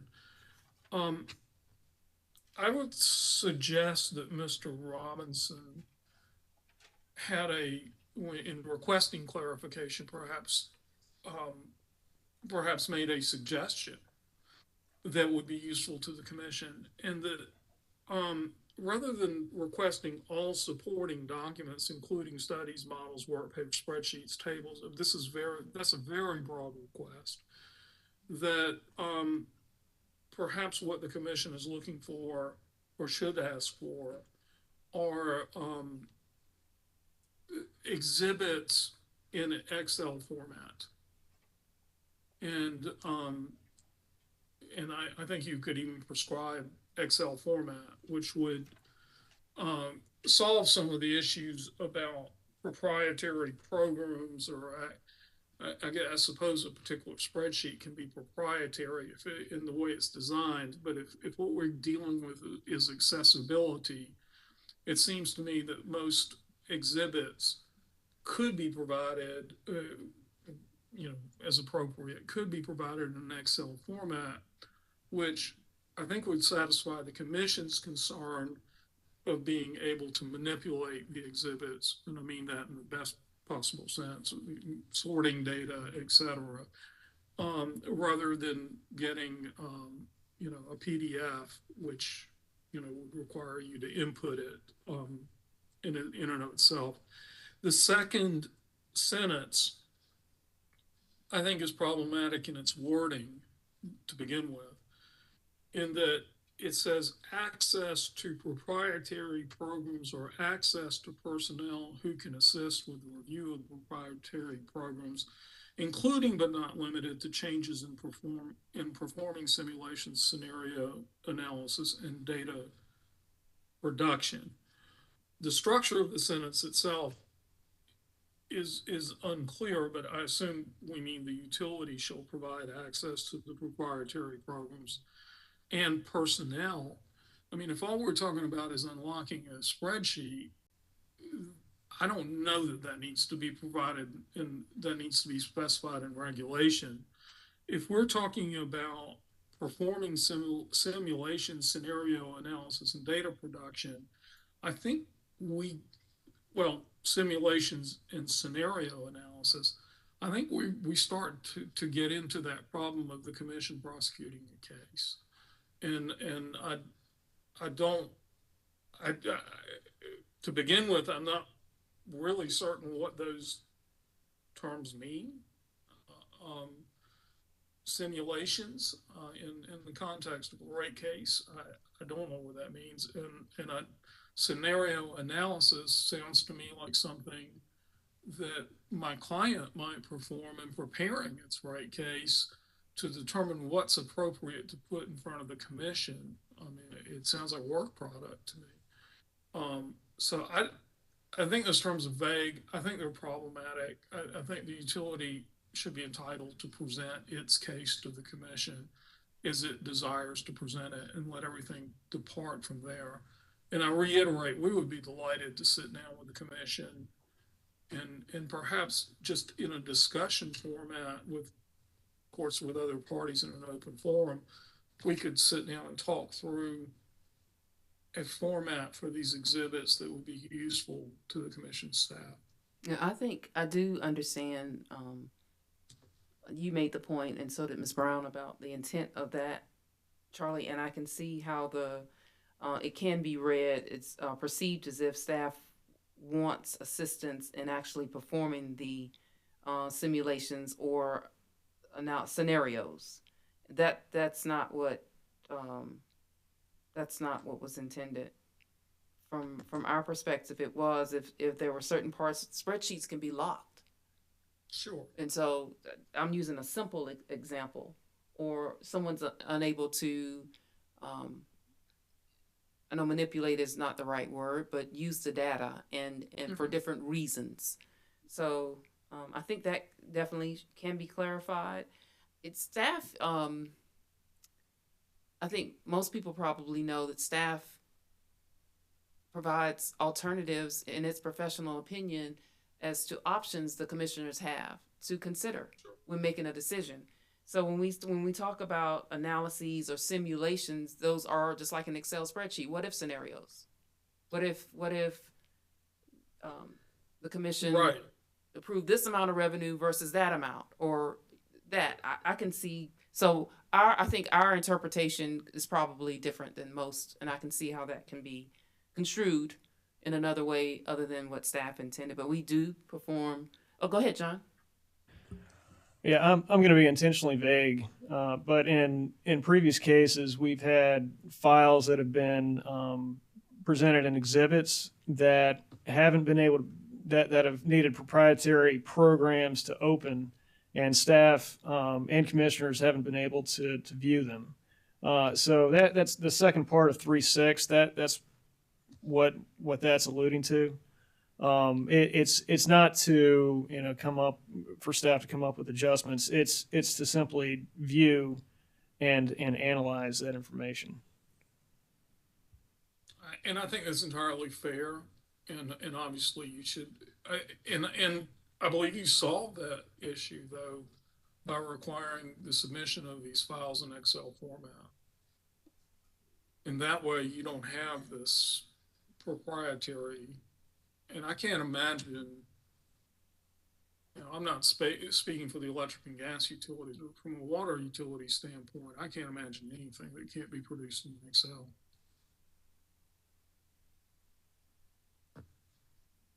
Thank you, Charlie. You may proceed. Well, that really concludes my remarks. I realize it's 5:01 p.m. and I'd like to I'm be sorry that succinct. I've offended everybody. I know we're an hour behind.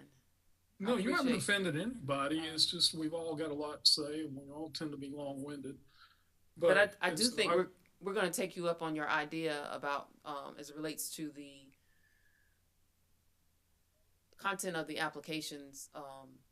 A smaller group that wants to participate in what should be in these applications. I do think John is amenable to that, and so I think we are going to issue a notice for those who want to participate in a smaller setting and listen to generally why we think we need certain information after we do another review, and then get feedback.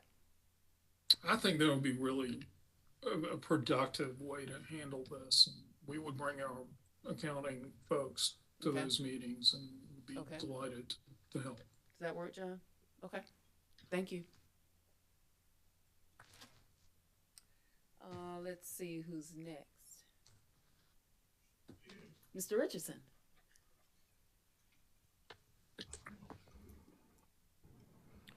Thank you, Ms. Boyd, and commission staff, and all the hard work you guys have put into, or everyone has put into this. Really just want to echo the comments of the Duke companies and all the comments they had about our Article 8. We don't really have much to add on top of that, as long as to go along with our comments from 3.5.21 and 3.26.21 that we submitted previously.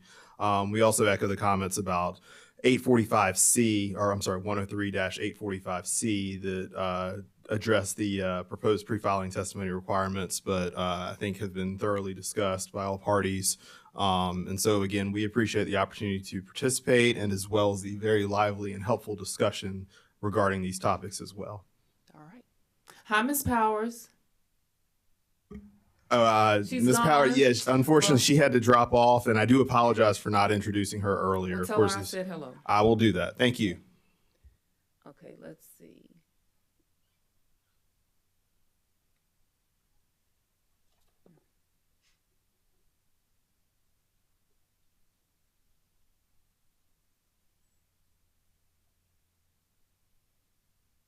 Ms. Brown, I've already spoken to you, and Mr. Robinson. Ms. Fox. Yes, we just share a lot of the concerns that have been expressed today, and I think this has been very helpful to flesh out some of those concerns and come up with some creative ways to address them, and we just support everything. And I think I've already made some comments about things like 12-point font on exhibits and filing testimony with applications. So I think that's all I've got this afternoon. So if anybody else who's participated today also received 70 or more emails yesterday regarding a filing that was made late yesterday, we do apologize. As Peg was speaking, that's what came to my mind first is this relates to a docket, and we need to configure our code so that when multiple docket numbers are included in an e-filing, that notice is not sent related to that filing to everybody in all the dockets, whether you're a party or not. So our programmer is now looking at limiting that number to one docket for right now. We will have another discussion about this on June 30th with the advisory committee after we present the changes to DMS. So other than Frank Ellaby and Peg Fox today, and of course Andrew, and I talked to Alex a little bit about it. We apologize for that. We're trying to restrict the number of docket numbers that can be e-filed at one time right now until we can fix that and or figure out what the preferences of the advisory committee. So I thought I would take the opportunity to tell you what happened if you received numerous emails that don't pertain to you or your clients yesterday afternoon. Alex. All right. Well, thanks a lot, Jocelyn. So I guess I'll just try to be quick here. So I guess I do want to make clear that ORS does support the minimum filing requirements that the commission has put forward for large electric and gas utilities. We've certainly heard the discussion today, and I think there's definitely room for more discussion on flexibility, what level of flexibility is appropriate. But in general, we certainly do support the minimum filing requirements that the commission staff is proposing. We like the information that they would provide, but we'll look forward to continuing this discussion. Will you participate in these committees, or this committee that we're going to form? I shouldn't call it a committee, working group. Of course, I have to take it back, but I mean, if you hold it, we will come, has kind of been the rule so far. All right. On the MFRs for water sewer, ORS would recommend that the majority of the MFRs proposed for large electric and gas utilities also apply to Class A water and wastewater utilities. We do think that this will reduce the burdensomeness of the discovery process during rate applications. It'll be easier for the companies to just know what they have to provide, and to provide that information kind of on their own time as they're preparing their applications.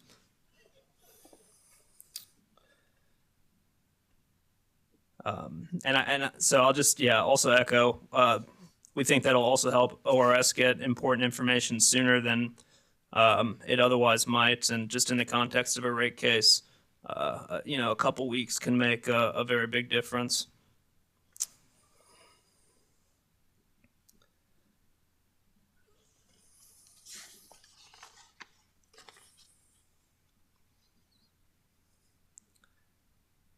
And I think the last thing that I want to talk about, Ms. Boyd, is just on Regulation 103-833, subsection C, kind of following up on some of the discussion that's already taken place. Oh, whoops, I'm sorry, that's the wrong side. I've got two more things. On 103-833, subsection C, this is just ministerial. I think the last sentence should be changed to read, in part, unless the time is extended or shortened by the commission, just to match language in subsection B. And then on 103-835, this goes back to the discussion previously about all discovery requests and responses shall be served on all parties.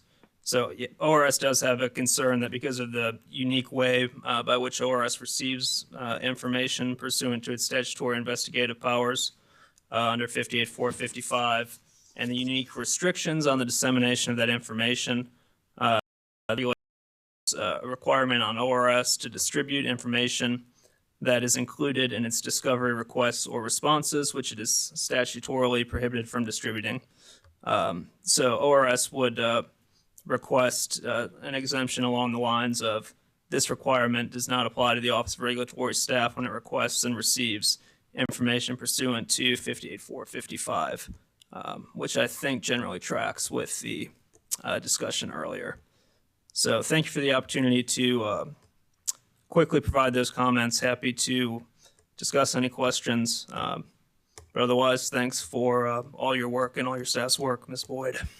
Thank you. I don't know why I overlooked you today so much, Alex, but I appreciate your comments too, and especially the clarification about the last 103-835. It won't apply to ORS when it requests and receives information pursuant to that code section. Ms. Boyd? Yes, sir.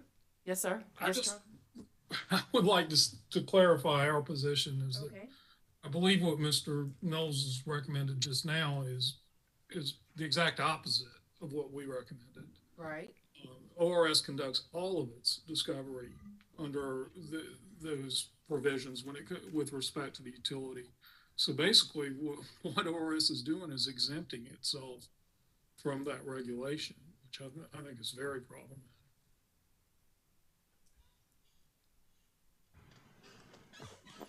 Okay. Well, yeah. So I apologize if I kind of misunderstood the back and forth earlier. I think that's right. So I think ORS wants to not be in a position where it sends a request pursuant to 58.4-55 that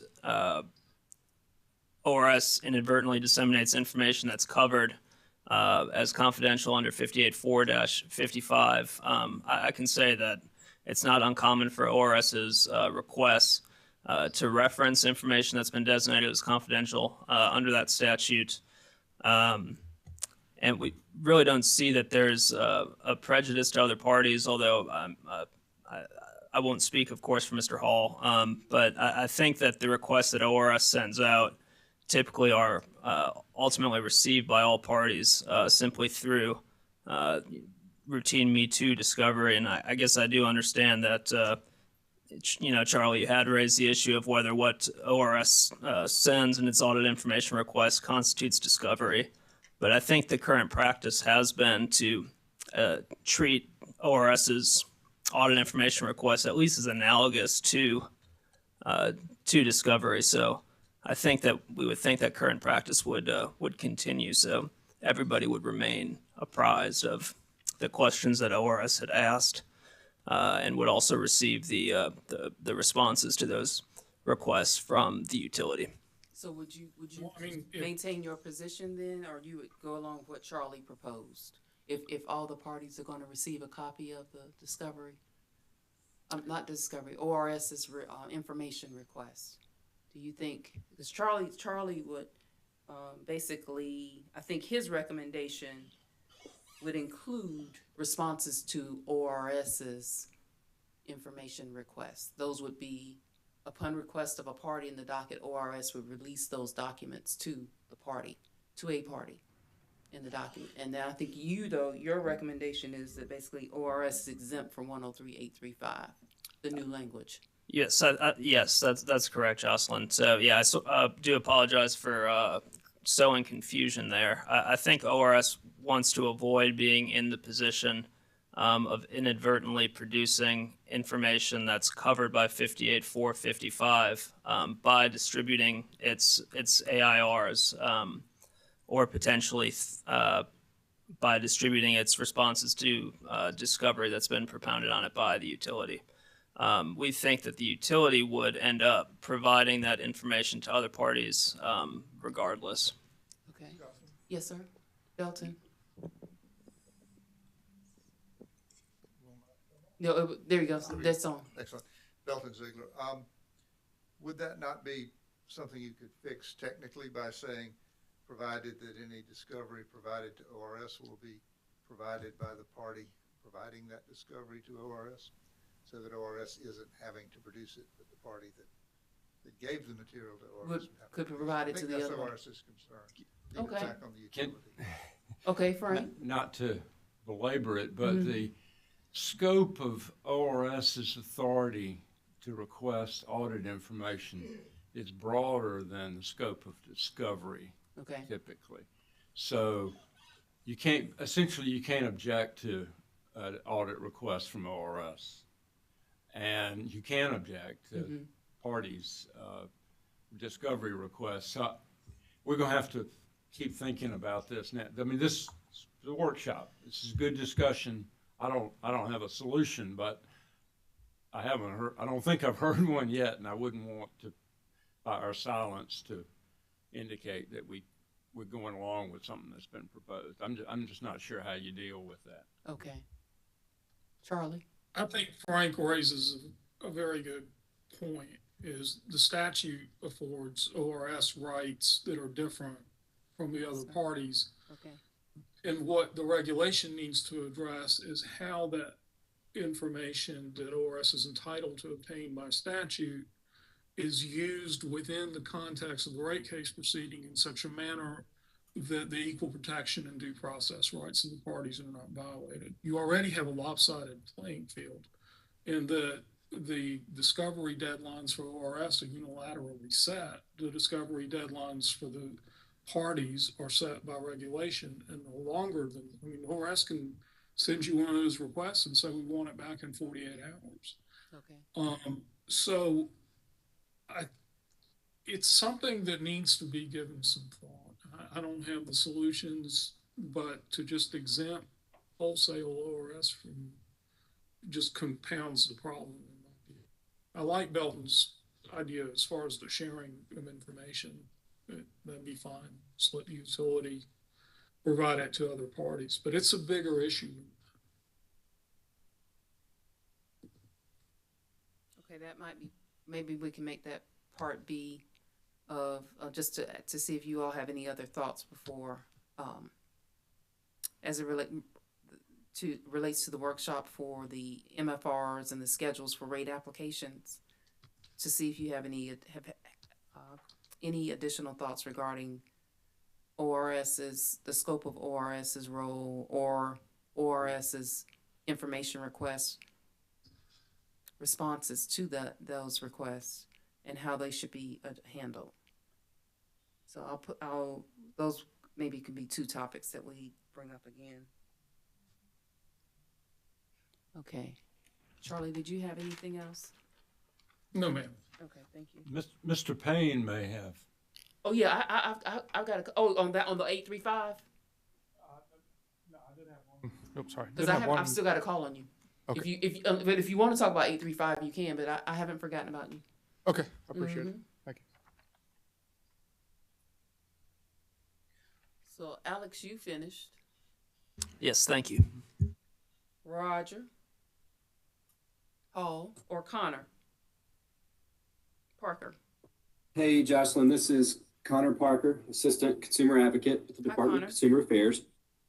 Just want to start out by saying that our MFR suggestion is all about streamlining the 6-month process to complete a rate case. And getting that information is almost always a part of a rate case, is almost always requested. And it's intended to get that information to the ORS and to the other parties as soon as possible. There's other states other than Florida that use MFRs, North Carolina, Ohio, and Virginia. So there's been a lot of discussion about Florida, but wanted to point out that there's other states as well using MFRs that we could consider as we work through identifying exactly what our MFR should look like. Mr. Ziegler mentioned some costs that go into providing all this information up front. And just want to kind of highlight that in our April 1st letter of April 1st, 2021, a little over a year ago, we questioned the cost of providing this type of information through discovery, in a way of pointing out that, well, there's cost to provide the information in the discovery process as well. And we're really just moving that production time to when the application is filed, or at the beginning of the rate case. And again, that's designed to try to make the most of the amount of time that we have to decide a rate case. So that covers our comments about the MFR. And I've got a few other comments on some of the various regs that I want to kind of run through with you. The first is 103-816. And it reads, all written communications may be directed or hand delivered to the commission's physical address. And we are suggesting perhaps changing that may to a shall, or at least pointing that word out for possible change and consideration if that should be a shall or if may is better there. No, I think you're right. I do think shall is what should be there. Okay. And then the next reg is 103-823-3. that has to do with the minimum filing requirement PDF in the table of contents for Schedule D12, which is on, let's see, page 3 of that PDF, the table of contents under the cost of capital section. Yes. D12, it says credit watch reports. Mm-hmm. We believe that needs correcting to credit rating reports. Okay. The actual Schedule D12 is correct. It does state credit rating reports, but it's that table of contents word there that needs correction. Another section, 103.823. This is the section that's got a lot of discussion today about what all the supporting documents, what does that mean? 3.6. Yes, ma'am. Mm-hmm. Okay. The second sentence about the proprietary programs starts with access. Yes. We are thinking that there's something missing from that sentence, and that perhaps it needs a company must provide at the beginning of that sentence. So it would read, a company must provide access to proprietary programs. In order to, I guess, make it a complete sentence as we read it. And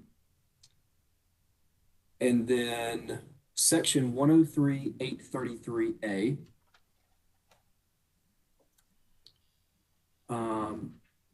Reads, any material relevant to the subject matter involved in the pending proceeding may be discovered unless the material is privileged or is hearing preparation working papers. We're dealing with work papers there in 823 3.6. Yeah.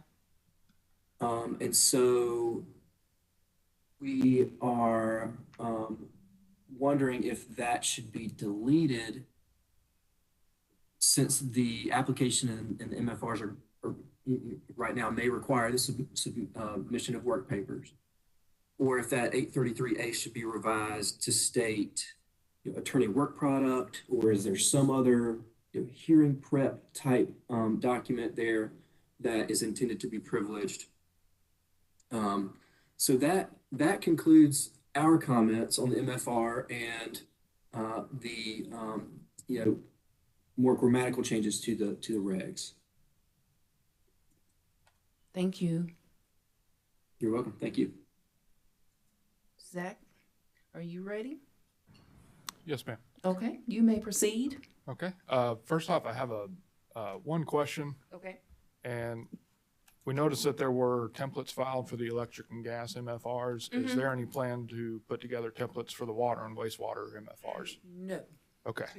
And I think from what we heard earlier, we're not necessarily looking to dictate form as much as just. That's right. Substance over form. Okay. That's right.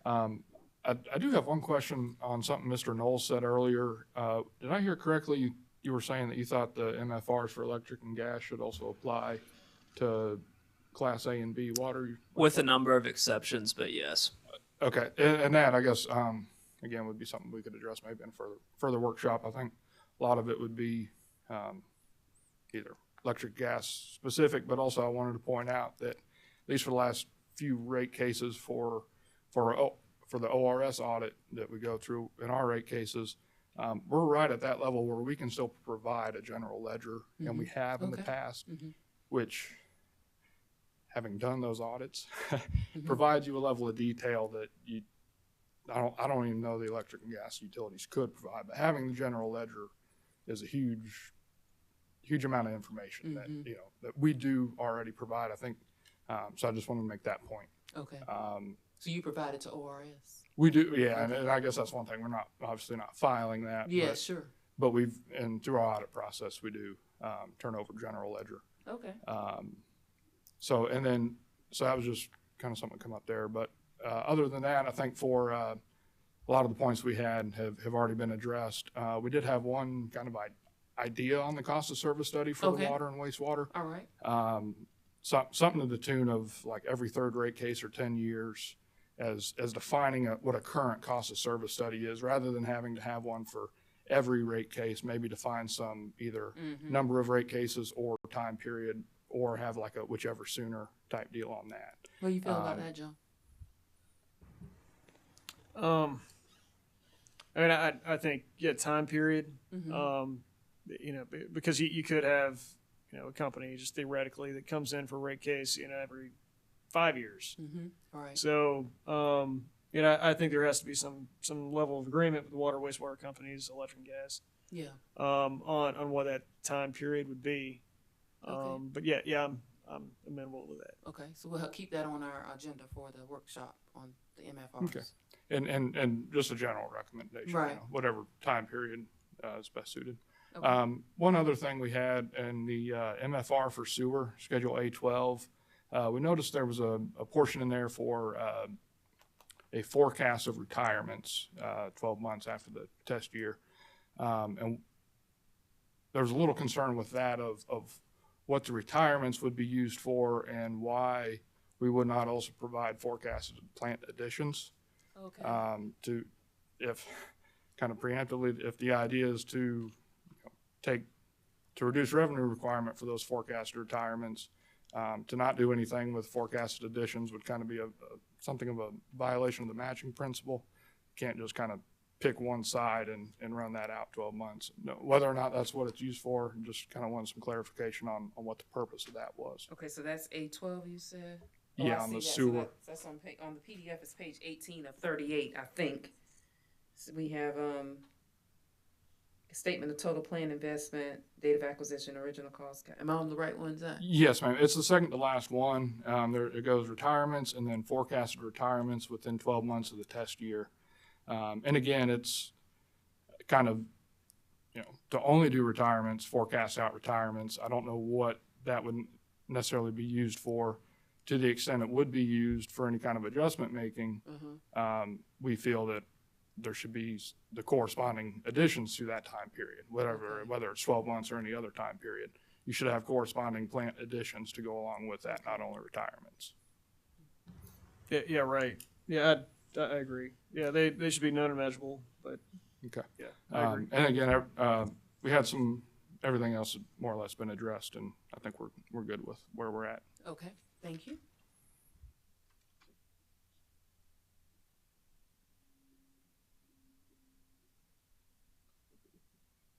Oh, all right. Did I miss anyone related to comments for Article 8? I got you. Okay. So, y'all, thank you so much for everyone's diligent, tenacious, hard work today. Thank you so much. I think this has been productive because it appears as if perhaps many of you learned staff's perspective as to why we are so interested in you can call them minimum filing requirements, changed filing requirements, whatever nomenclature you want to add. It doesn't matter. We just, I think you understand a little bit more about staff's perspective. And so we will schedule a follow-up workshop, if you don't mind, if you're able to participate. I think it'll be a lot. We'll really be working because staff will have the opportunity to look at its proposal again and then also hear from you. You'll be able to hear from us. I think if we take that approach the next time, John, we can provide them with our justification as to why we think we need the information, and then we'll hear from you if that works. Okay? So please have a safe afternoon, and we will see you next time.